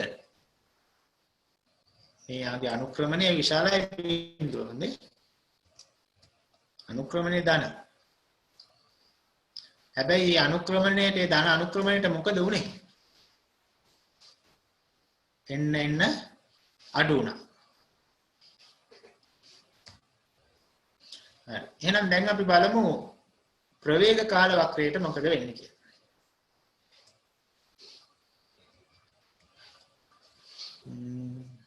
මොකක් වෙනවද? විස්ථාපන කාල වක්‍රයේ අනුක්‍රමණයෙන් ප්‍රවේගය දෙනවා. එහෙනම් විස්ථාපන කාල වක්‍රයේ අනුක්‍රමණය එන්න අඩු වෙනවා. එහෙනම් ප්‍රවේගයත් එන්න අඩු වෙන්න ඕන.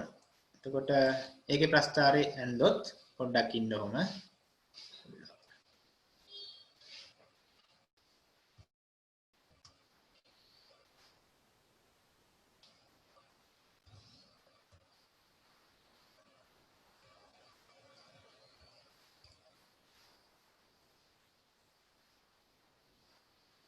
ආපහු පොඩ්ඩක් මේ ඉන්ටර්නෙට් ප්‍රශ්න තමයි තියෙන්නේ.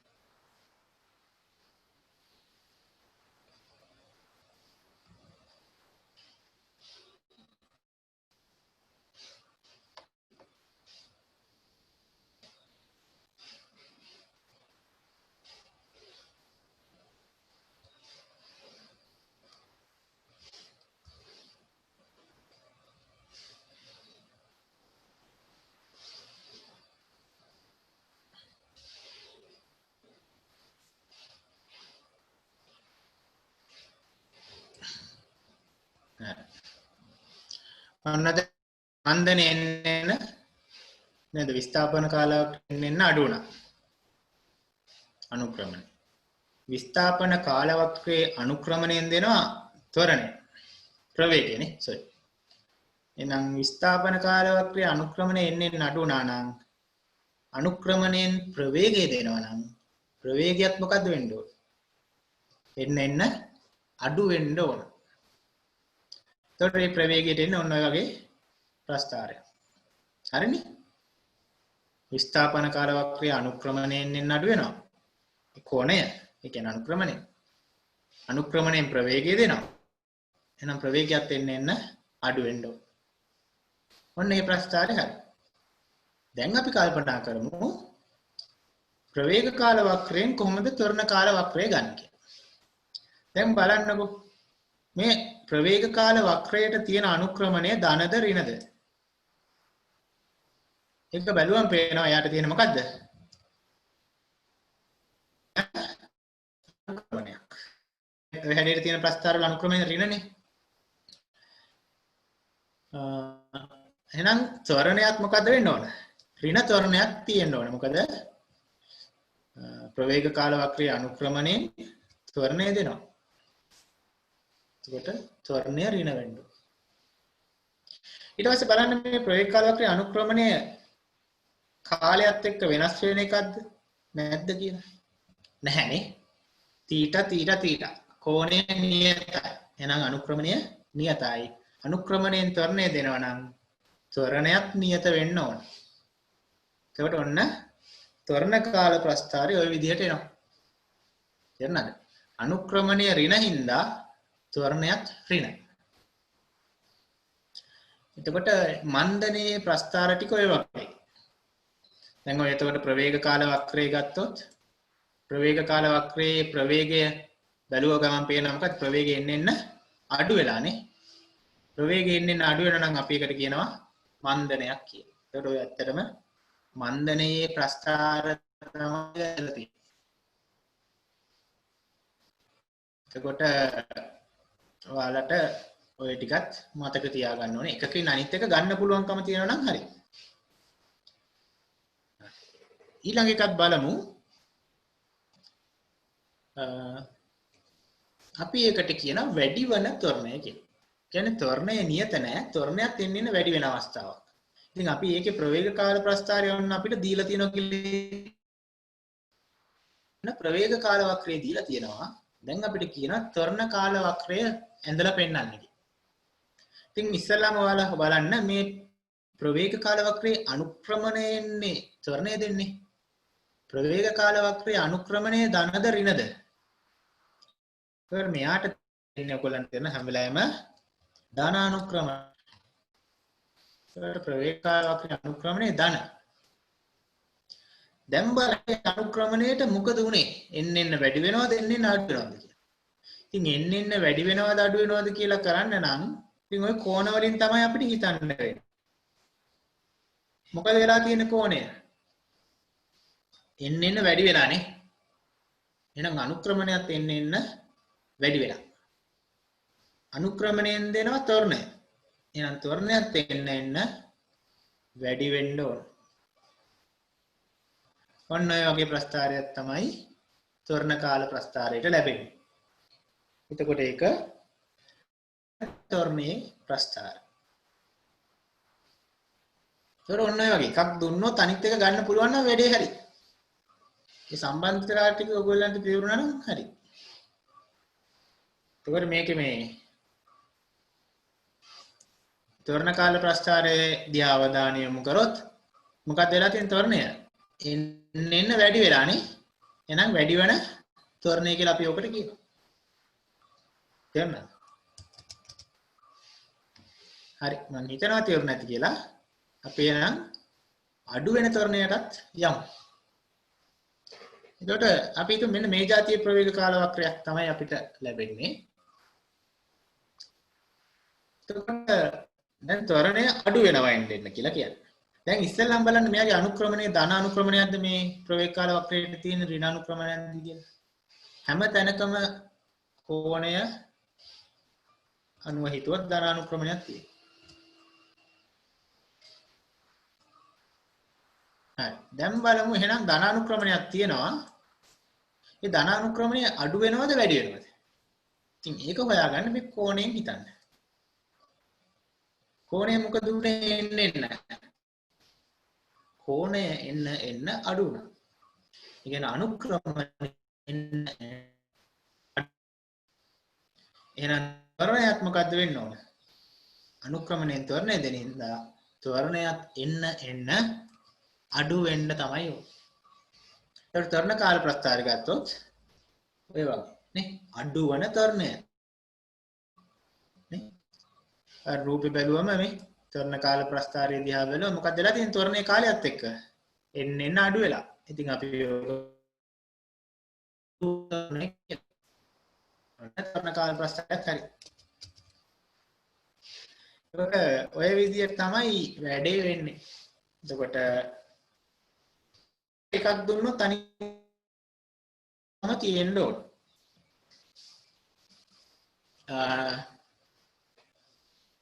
එතකොට අපි දැන් ඔය ටික තමයි කරේ. පොඩක් උදාහරණයකුත් මම ඊළඟට කරන්නම්. ඒ උදාහරණය කරලා අපි පොඩ්ඩක් ඉස්සරහට බලමු. කියන්නේ ගණන් වල අහන්නේ මෙන්න මෙහෙම. මේක එක උදාහරණයක්. අපිට ප්‍රවේග කාල වක්‍රය දීලා ත්වරණ කාල වක්‍රය අහන්න. හොඳට අහගන්න. දැන් අර කලින් ඒවා ටිකක් පැටලිලා වගේ කමක් නැහැ. මේක අපකොලත් හොඳට තේරෙනවා. දැන් අර මේ නෝට් ලියාගෙන නෙවෙයි ඉන්නේ. තේරෙනවා නෝට් ලියලිය මේක කරන්න ගියොත් ගොඩාක් වෙලා යනවා. ඉතින් පොඩි කාලයකදී ලොකු දෙයක් කරන්න පුළුවන් ඔය නෝට් ටික පස්සේ ලියාගත්තොත්. මේකින්ද අනිවාර්යෙන් නෝට් ලියන්න. ආපහු මේකේ වීඩියෝ එක බලන්න. එතකොට ඔක හොඳටම තේරෙනවා. ඉන්න දැන් චුට්ටක් අමාරුයි වගේ දැනට ගණන් ගන්න එපා. ඔක අමාරු නෑ. මම දන්නවා. ඕනම කෙනෙක් මේක අල්ල ගන්නවා කාලයත් එක්ක. ඔයාලා හැමෝටම පුළුවන් මේක අල්ල ගන්න. දැන් අර පොඩ්ඩක් ක්‍රමය වෙනස්නේ. තේරුණාද? උගන්නන දේ වෙනස්ුන්නේ නැහැ. පන්ති උගන්නන දේම තමයි උගන්නන්නේ. පොඩ්ඩක් ක්‍රමයේ ඉඳලා මේක අමාරුයි කියලා ටිකක් තේරෙනවා ඇති. එනකට මේක පුරුදු වුණාට පස්සේ ඔය පන්තියේ උගන්නනටත් වඩා මේ ඔන්ලයින් කරන එකට ඔයගොල්ලෝ කැමති වෙනවා. ඒක හරි ලේසි වෙනවා. ඉතින් මේ චුට්ටක් ඉවසගෙන යන්න. සතියක් දෙකක් කරාම හරි. හරි හොඳයි. දැන් උදාහරණයක් දුන්නා. ඔන්න බලමු මොකද වෙන්නේ කියලා. දැන් මේ ප්‍රවේග කාල වක්‍රය උඩ දීලා තියෙනවා. පහලින් අහනවා ත්වරණ කාල වක්‍රය මොකක්ද?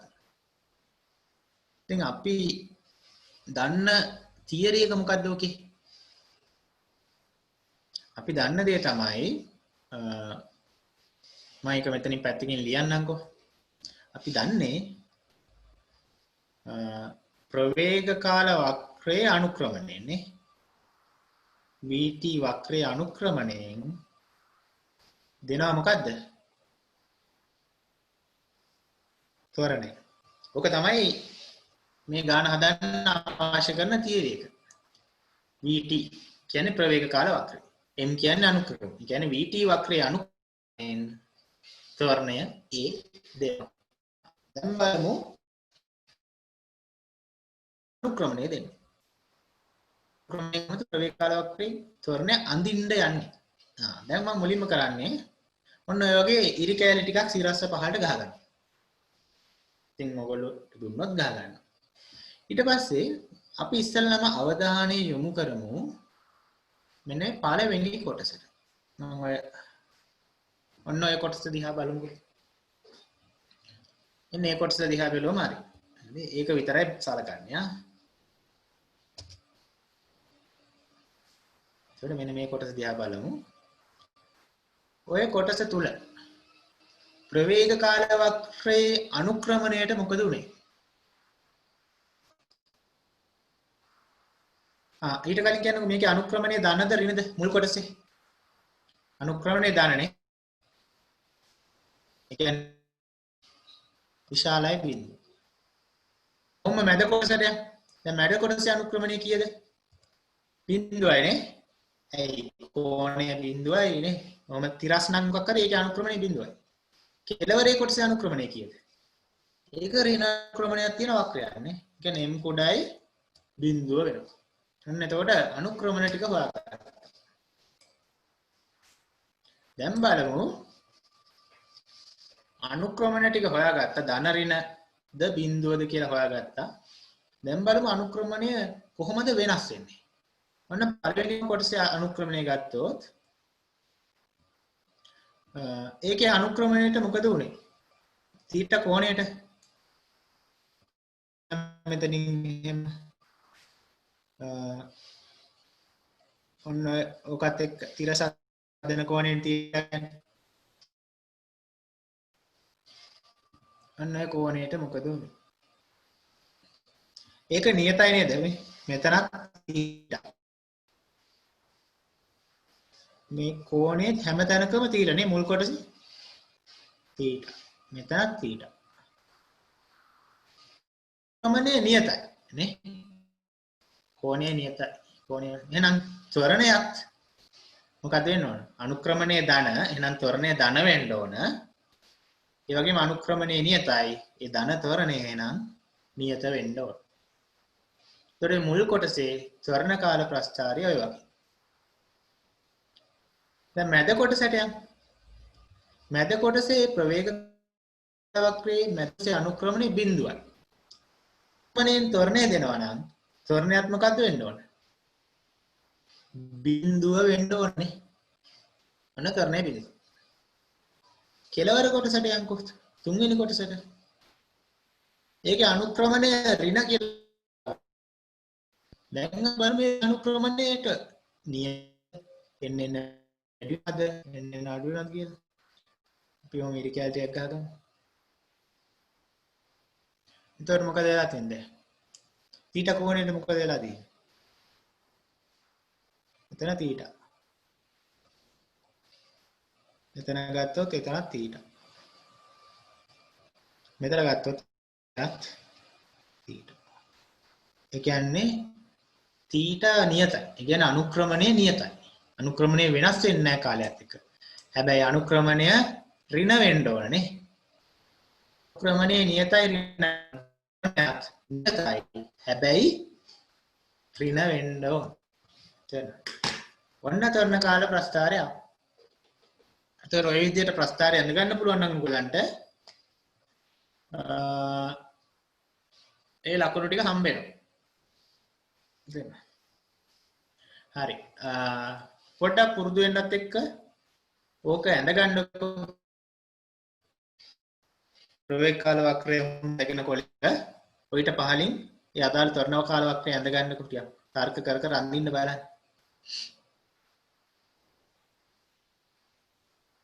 මම විනාඩි 2ක් දෙන්න.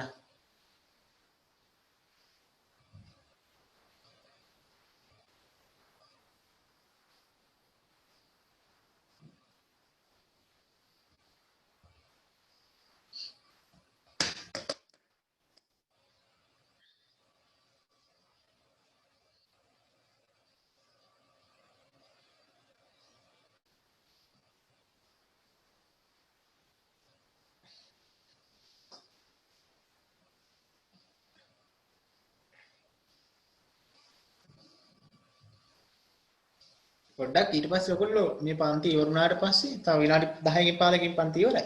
ඊට පස්සේ ඔයගොල්ලෝ පොඩ්ඩක් මේ චුට්ටක් ගැන හිතලා බලන්න. තේරුණාද කියලා කරපු වැඩේ.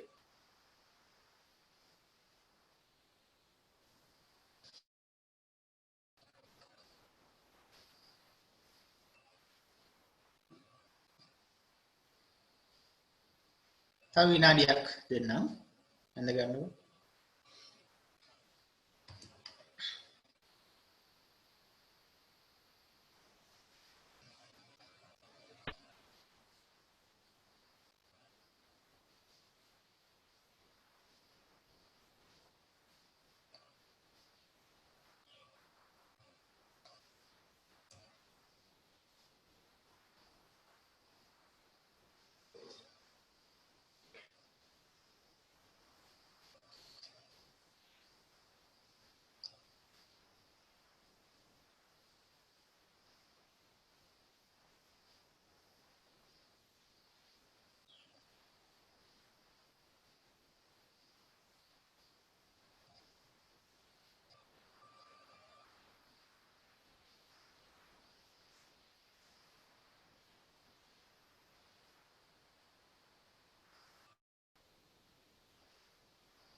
හරි නේද? හරි.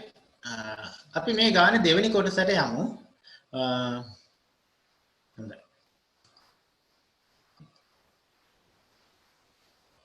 හරි. දෙවෙනි කොටස කියන්නේ අපි ප්‍රවේග කාල වක්‍රය එකම තමයි. දැන් අඳින්න කියන විස්ථාපන කාල වක්‍රය. දැන් ඒතර ප්‍රවේග කාල වක්‍රයේ දීලා විස්ථාපන කාල වක්‍රය අඳින්න කියලා. දැන් ඔතනත් අපි මොකද්ද මේ ප්‍රස්ථාර දෙක අතර සම්බන්ධය? කාගේ අනුක්‍රමණයෙන් කවුද දෙන්නේ? අපි ඉගෙන ගත්තේ මොකද්ද? ඔයාලා කොලේක ලියාගත්තේ? විස්ථාපන කාල වක්‍රයේ අනුක්‍රමණයෙන් තමයි ප්‍රවේගය දෙන්නේ. නේ? ප්‍රවේග කාල වක්‍රය අනුක්‍රමණයෙන් විස්ථාපනය දෙන්නේ නැහැ. විස්ථාපන කාල වක්‍රය ප්‍රවේගය.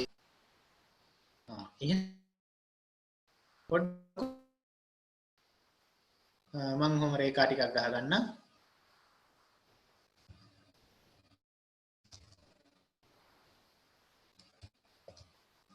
හරි. දැන් අපි බලමු ප්‍රවේගයට මොකද උනේ? ප්‍රවේග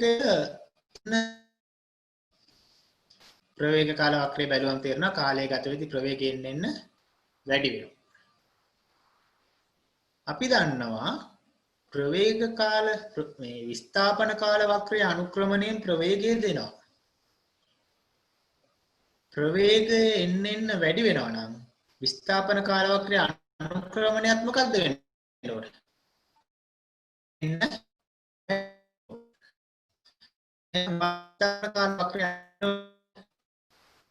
එයාගේ අනුක්‍රමණය එන්න වැඩි වෙන විදිහට. තේරුණාද කියන්නේ? ආය ගන්න. රූපේ බැලුවම පේනවා ප්‍රවේගය එන්න වැඩි වෙනවා. එහෙමනේ. අපි දන්නවා විස්ථාපන කාල වක්‍රයේ අනුක්‍රමණය ප්‍රවේගය දෙනවා. ප්‍රවේගයෙන් විස්ථාපන කාල වක්‍රයේ අනුක්‍රමණයක් මොකක්ද වෙන්න ඕන? එන්න වැඩි වෙන්න ඕන. එහෙනම් විස්ථාපන කාල වක්‍රය මොන වගේ වෙන්න ඕන? අනුක්‍රමණය එන්න වෙන්න ඕන. ඒතකොට අනුක්‍රමණය එන්න වැඩි වෙන වක්‍රයක් කියන්නේ ඔන්න ඔය જાතිය වක්‍රයක් නේද? ඒක හරි යට පොඩියට ඇඳේ ඉතුරු ටික අඳින්න ඉඩමදි වෙන්නේ හින්දා රේඛාවක් නෙවෙයි. ඔක වක්‍රයක් මම නම් පැත්තක ලොකුවට ඔය වක්‍රය මෙන්න මේ වගේ වක්‍රයක්. ඔන්න ඔය වගේ වක්‍රයක්. දැන් ඕකේ බලන්නකො මේ ඒක අනුක්‍රමණය එන්න වැඩි වෙන වක්‍රයක් නේද මම ඇඳලා තියෙන්නේ. මේ කෝණේ මොකද වෙලා තියෙන්නේ එන්න. ඒ කෝණය එන්න වැඩි වෙනවා නේ. මේ කෝණය θ1 නම් මේ කෝණය θ2 නම්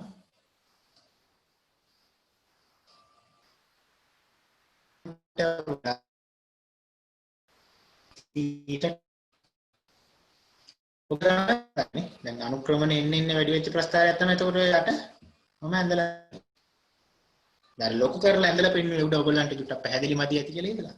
ඒ අනුක්‍රමණය එන්න වැඩි වුණා. ඊට පස්සේ අපි පොඩ්ඩක් දෙවෙනි කොටසට යමු. මැද කොටස මොකද වෙලා තියෙන ප්‍රවේගයට? ප්‍රවේගය නියතයි නේ. කාලයත් එක්ක වෙනස් වෙන්නේ නැහැ. විස්ථාපන කාල වක්‍රයේ අනුක්‍රමණ ප්‍රවේගය නියතයි නම් විස්ථාපන කාල වක්‍රයේ අනුක්‍රමණයත් නියත වෙන්න ඕන නේද? ඈ ප්‍රවේගයේ විස්ථාපන කාල වක්‍රයේ අනුක්‍රමණයෙන් ප්‍රවේගය දෙනවා. අනුක්‍රමණය වක්‍රයේ අනුක්‍රමණය වෙන්න ඕන. ඔන්න ඔය වගේ ප්‍රස්ථාරයක් එනවා. දැන් ඔය ඇඳපු එකේ අනුක්‍රමණය නියතයි කියලා තේරෙනවනේ ඔයගොල්ලන්.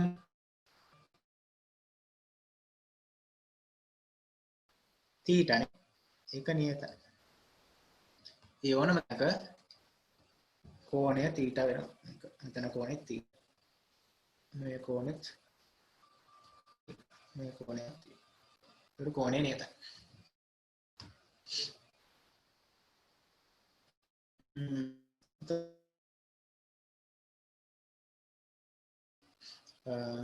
ඊට පස්සේ අපි කෙලවරේ කොටස බලමු. තුන්වෙනි කොටස අන්තිම කොටස. ප්‍රවේගය මොකක්ද උනේ? අඩු වුණා. ප්‍රවේගය එන්න අඩු වෙනවා. දැන් විස්ථාපන කාල වක්‍රයේ අනුක්‍රමණයෙන් ප්‍රවේගය දෙන්නේ. එහෙනම් ප්‍රවේගය එන්න අඩු වුණා නම් විස්ථාපන කාල වක්‍රයේ අනුක්‍රමණයත් මොකද වෙන්න ඕන? එන්න අඩු වෙන්න ඕනනේ. ප්‍රවේගය එන්න අඩු වුණා. විස්ථාපන කාල වක්‍රයේ අනුක්‍රමණයෙන් තමයි ප්‍රවේගය දෙන්නේ. එහෙනම් ප්‍රවේගය එන්න අඩු වුණා නම් විස්ථාපන කාල වක්‍රයේ එන්න අඩු වෙනවා. එහෙනම් අපි දැන් මෙතන අඳින්න ඕනේ මොකද්ද? අනුක්‍රමණය එන්න අඩු වෙන ප්‍රස්ථාරයක්. ඔන්න ඔය වගේ ප්‍රස්ථාරයක් නේ. ඔයාලට තේරෙනවද මේ ප්‍රස්ථාරයේ අනුක්‍රමණය එන්න අඩු වෙනවා කියලා? ඔය විදිහට ගත්තොත් නේ ඔය කෝණය මොකද වෙලා තියෙන්නේ එන්න අඩු වෙලා තියෙන්නේ. මේ කෝණය අපි θීටා 1 කියලා ගත්තොත් මේ කෝණය θීටා 2 කියලා ගත්තොත් θීටා 1ට වඩා θීටා 2 අඩුයි. තේරුණාද? ඒකට අනුක්‍රම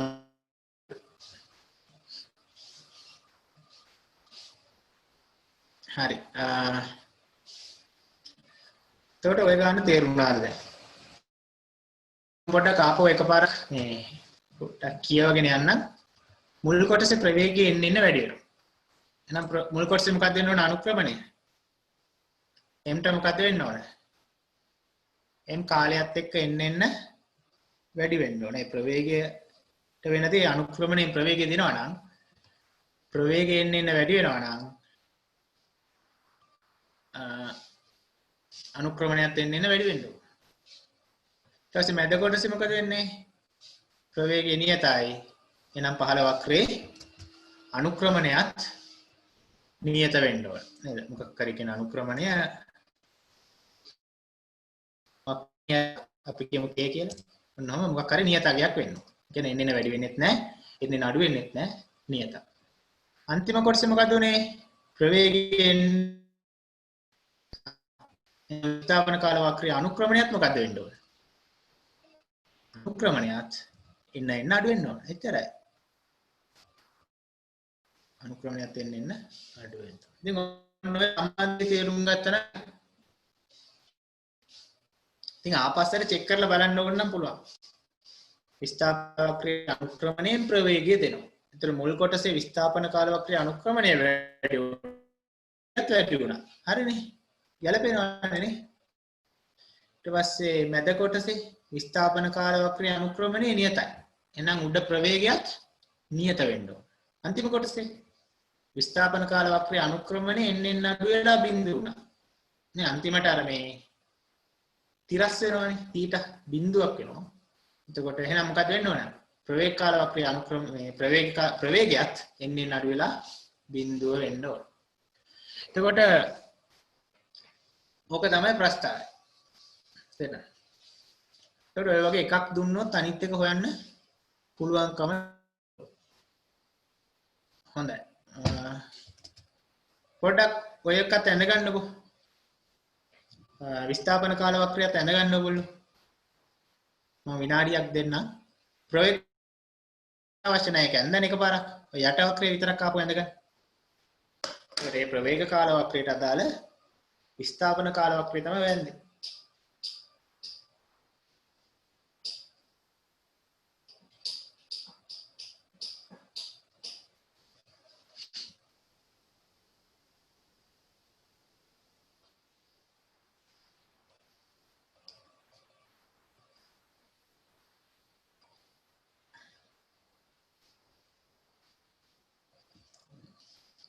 අනුක්‍රමණය නේද? ප්‍රවේගය වැඩි වෙනවා.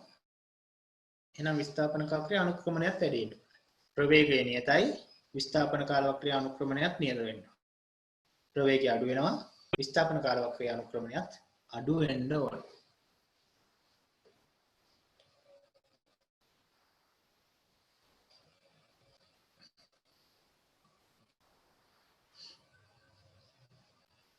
ඉතින් ඒ තර්ක ටික තේරුණා නම් ඇති. තේරුණා මේවා කටපාඩම් කරන්නවත් මොකුත් නෙවෙයි. නිකන් තේරුම් ගත්තා නම් හරි සම්බන්ධ.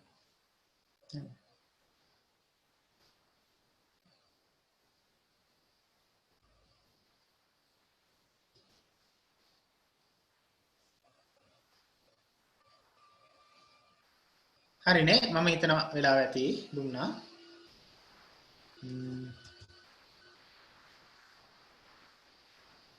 පොඩ්ඩක් මෙන්න මේ ගානත් අපි කරලම නවත්තමු මේ දෙවෙනි උදාහරණයත්. ඒකෙත් කියන්නේ මේ මට දැන් ඉක්මනට කියලා දෙන්න පුළුවන්. ප්‍රවේග කාල වක්‍රයක් දීලා තියෙනවා. ත්වරණ කාල වක්‍රය අහනවා. එතකොට ප්‍රවේග කාල වක්‍රය දීලා තියෙද්දි කොහොමද ත්වරණ කාල වක්‍රය අඳින්නේ? ඉතින් අපි දන්නවා තර්කය මොකද්ද? ප්‍රවේග කාල වක්‍රයේ අනුක්‍රමණයෙන් තමයි ත්වරණය දෙන්නේ. ත්වරණය දෙන්නේ. එතකොට දැන් අපි බලමු එහෙනම් ඉස්සෙල්ලා අනුක්‍රමණයට මොකක්ද උනේ නේ? මෙයාගේ අනුක්‍රමණය මොකක්ද උනේ?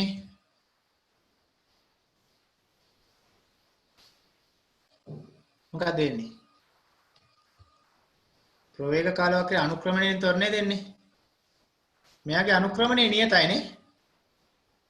හැබැයි ඍණයි අනුක්‍රමණය ඍණයි ඍණනේ sorry. ඍණයි හැබැයි නියතයි. නේ? නියතයිනේ මේ තීටා කෝණය වෙනස් වෙන්නේ නැහැ. හැබැයි ඍණාගයක්. එහෙනම් මොකද්ද වෙන්න ඕන?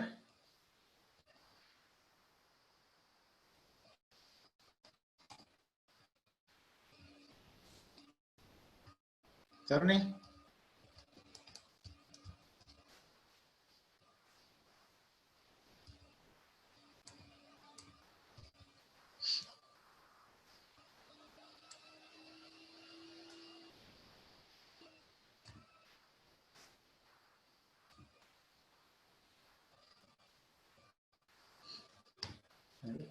මුලින්ම අපි හොයාගත්තා එයාගේ අනුක්‍රමණය ඍණ කියලා. m උඩයි එහෙනම් මොකක්ද වෙන්න ඕන? හැබැයි අනුක්‍රමණය ඍණ වුණාට අනුක්‍රමණය නියතයිනේ. මේ කෝණේ ඒ කෝණේ නියතයි. මේ කෝණයත් θීටා.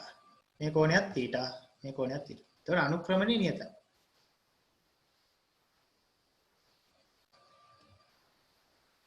නියතයි ඍණයි.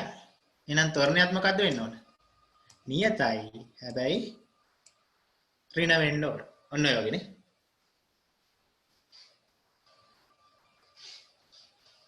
හරි. ඊට පස්සේ අපි මැද කොටසට යමු. මැද කොටසේ අනුක්‍රමණය මොකක්ද? අනුක්‍රමණයේ බිඳුවයි නේද? තිරස් කියන්නේ රේඛාව තිරස් නම් අනුක්‍රමණයේ බිඳුවයි. අනුක්‍රමණයෙන් ත්වරණය දෙනවා නම් ත්වරණයත් මොකක්ද වෙන්නේ? ත්වරණයත් බිඳුව වෙන්න ඕන. කෙලවර කොටසට කෙලවර අනුක්‍රමණය මොකක්ද වෙන්නේ? අනුක්‍රමණය ධන නේ විශාලයි බිඳුව. අනුක්‍රමණය ධන නම් අනුක්‍රමණයෙන් ත්වරණය දෙනවා නම් ත්වරණ ධන හැබැයි ඒ අනුක්‍රමණය කාලයත් එක්ක මොකක්ද වෙන්නේ? එන්න වැඩි වෙනවද අඩුවද නියතයිද? ත්වරණය මොකක්ද වෙන්නේ? ඒ කෝණේ නියතයි නේ. කියන්නේ අනුක්‍රමණය නියතයි. අනුක්‍රමණයේ ධන ඒ වගේ මේ අනුක්‍රමණය නියතයි. එහෙනම් ත්වරණයත් මොකක්ද වෙන්න ඕන? අනුක්‍රමණයෙන් ත්වරණය දෙනවා. ත්වරණයක් ධන ඒ වගේම ත්වරණය නියත වෙන්න ඕන. මේ ප්‍රස්තාවය තමයි ඇඳෙන්නේ. හරි. ඕකත් පොඩ්ඩක් ඇඳ ගන්නකො. ප්‍රස්තාර දෙකම ප්‍රවේග කාල වක්‍රයයි ඒකට අදාළ ත්වරණ කාල වක්‍රයයි. මම විනාඩි 2ක් විතර දෙන්න.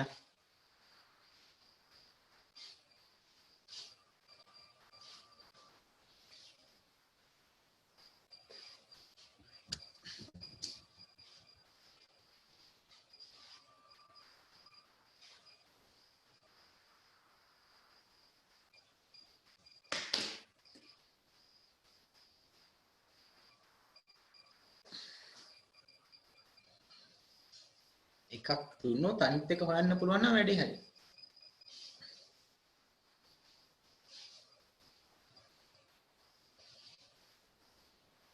අනුක්‍රමණය ඍණ ත්වරණයත් ඍණ. අනුක්‍රමණය බිඳුවයි ත්වරණයත් බිඳුවයි. අනුක්‍රමණය ධන ත්වරණය ධන.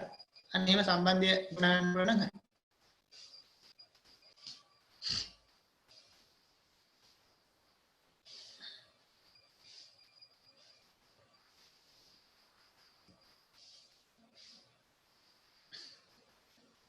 තව විනාඩියක් වගේ ගන්න. කොහොමත් මම මේ වීඩියෝ එක පස්සේ දානවා. උනාට දැන්ට පොඩ්ඩක් නේද? පොඩ්ඩක් පුරුදු වෙන්නත් එක්ක නිකන් ලියා ගන්න. ටිකක් නිකන් බලන් ඉන්නාට වඩා පොඩ්ඩක් ලිව්වොත් ඔළුවට යනවා වැඩිනේ මතකයේ.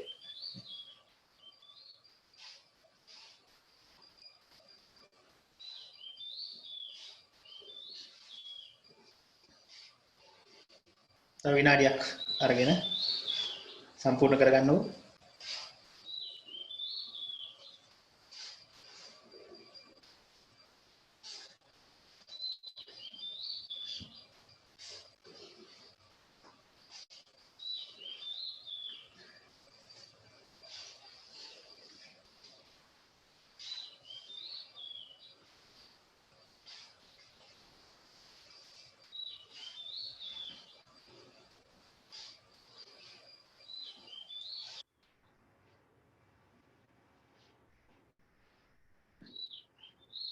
හරිනේ කාලය ප්‍රමාණවත්. අපි දැන් එහෙනම් දැන් ප්‍රවේග අන්න කාල වක්‍රය ඇඳනේ. දැන් අපි බලමු මෙයාගේ විස්ථාපන කාල වක්‍රය කොහොමද අඳින්නේ? ප්‍රවේග කාල වක්‍රයට විස්ථාපන කාල වක්‍රය අඳින්නේ. හරි. දැන් මම ඉස්සෙල්ලාම මේකේ තර්කය ලියා ගන්නම් අපි පාවිච්චි කරන. මොකක්ද තර්කය? අපි දන්නේ මොකද්ද මේ දෙන්න අතර සම්බන්ධය? අපි දන්නේ මෙහෙම ගන්නෙ. විස්ථාපන කාල වක්‍රයේ අනුක්‍රමණයෙන් ප්‍රවේගය දෙනවා. කියන්නේ ප්‍රවේගයට වෙන දෙම විස්ථාපන කාල වක්‍රයේ අනුක්‍රමණයටත් වෙන්න ඕන. හරි දැන් බලමු. ප්‍රවේගයට මොකද උනේ එන්න? ප්‍රවේගයට මොකද උනේ කාලයත් එක්ක? අඩු වුණානේ. ප්‍රවේගය එන්නේ අන්න මේක වක්‍රය දැක්කම පේනවා. එන්න බහිනවා. එහෙනම් විස්ථාපන කාල වක්‍රයේ අනුක්‍රමණයත් මොකද වෙන්නේ? එන්න අඩු වෙන්න ඕන. එතකොට එන්න අඩු වෙන විස්ථාපන කාල වක්‍රය අනුක්‍රමණය එන්න අඩු වෙන්නේ. ඔන්න ඕක නේද? ඔයාලට තේරෙනව නේද? දැන් ප්‍රවේගය එන්න අඩු වුණා. ප්‍රවේගය සමාන වෙනවා විස්ථාපන අනුක්‍රමණයට. එහෙනම් විස්ථාපන කාලවකයේ අනුක්‍රමණයත් එන්න අඩු වෙන්න ඕන. බලන්නකෝ මේ අනුක්‍රමණය එන්නේ අඩු වෙලා නේද? මම රේඛා ටිකක් ගහගමු. ඒකට මේ කෝණය අපි ගත්තොත් θ1 නම් මේක θ2 නම් θ1ට වඩා θ2 අඩුයි. ඒ කියන්නේ මොකක්ද වෙලා තියෙන්නේ? අනුක්‍රමණය එන්න අඩු වෙලා. හරි. දැන් මැද කොටස බලමු. ප්‍රවේගය මොකද වෙලා තියෙන්නේ? නියතයි. හැබැයි නියත අගයත් අපි දන්නවා කීයද? බිඳුවයි. නේ? ප්‍රවේගය බිඳුවයි. එහෙනම් මොකක්ද වෙන්න ඕනේ? ප්‍රවේගය බිඳුවයි මැද කොටස. එහෙනම් අනුක්‍රමණයත් මැද කොටසේ බිඳුවක් වෙන්න ඕනේ.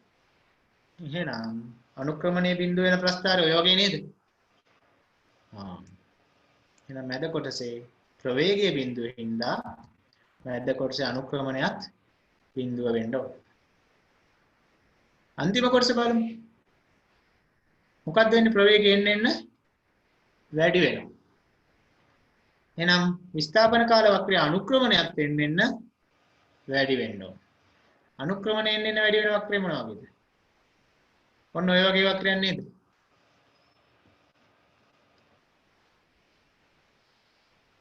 අනුක්‍රමණය එන්න කියන්නේ මෙන්න මේ බලන්න.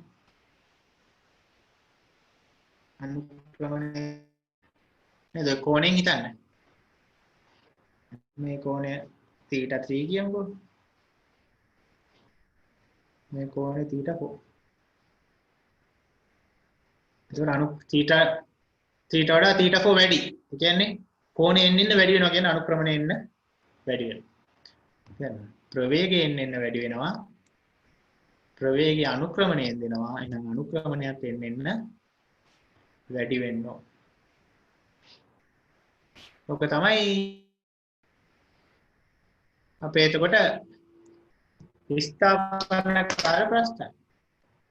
දැන් එකක් දුන්නොත් අනිත් එක හොයන්න පුළුවන් වෙනවා. විස්ථාපන කාල වක්‍රය දුන්නොත් ප්‍රවේග කාල වක්‍රය හොයන්න පුළුවන් වෙනවා. හරි. ඔය ප්‍රස්තාරෙත් අඳ ගන්නකො. විනාඩි දෙකක් විතර දෙන්න. විස්ථාපන කාල ප්‍රස්තාරෙත් අඳ ගන්න.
තව විනාඩියක් ගමු.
හොඳයි කාලේ ප්‍රමාණවත්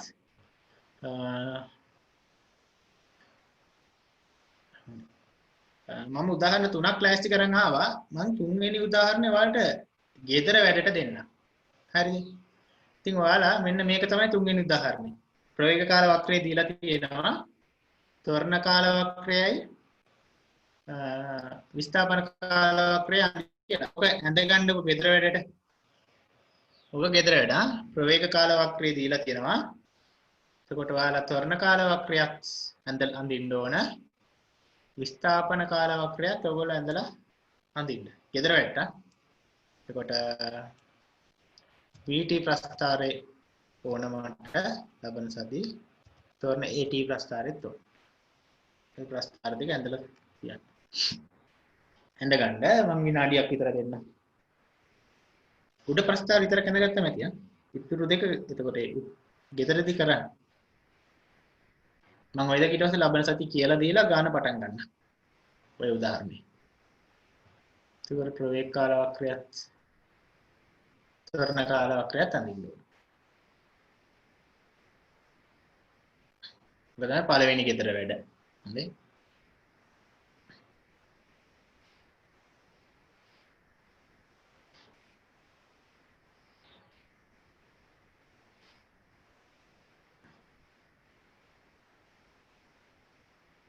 තව විනාඩි 30ක් sorry තප්පර 30ක් දෙන්න.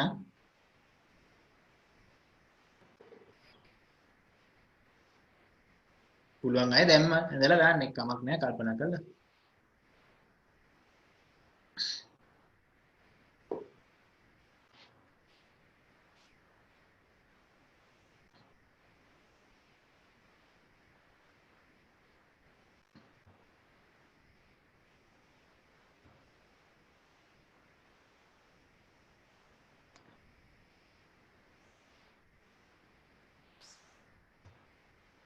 හොඳයි. කාලය ප්‍රමාණවත්. ඔයගොල්ලෝ එතකොට ඕක ගෙදර වැඩ දෙන්නේ.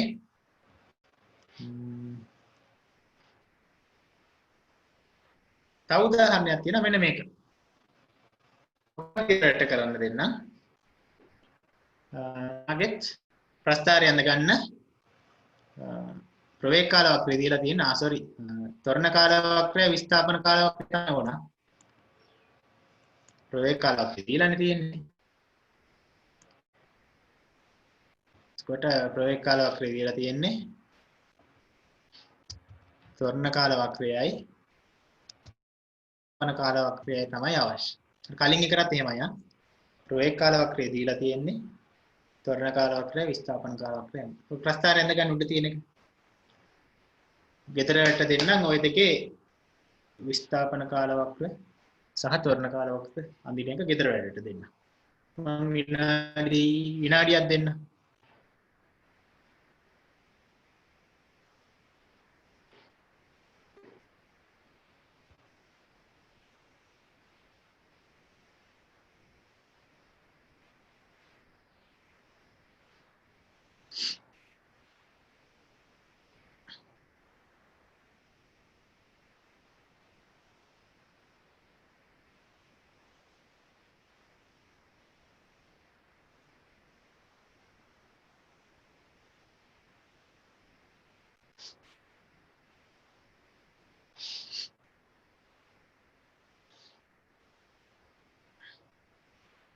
තව තප්පර 30ක් ගන්න.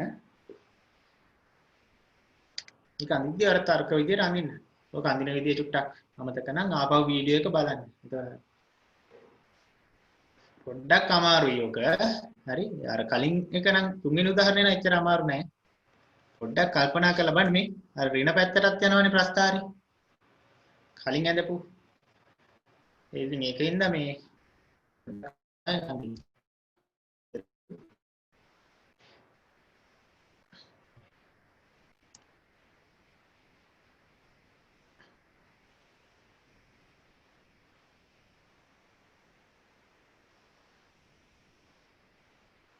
හරි නේද? හරි මම එහෙනම් මේක මේ ෂෙයා කරපු එක නවත්තන්නම්.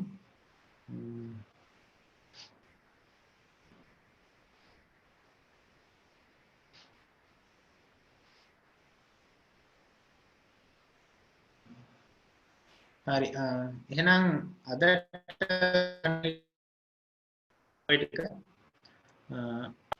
එහෙනම් බොහොම ස්තුතියි කට්ටියට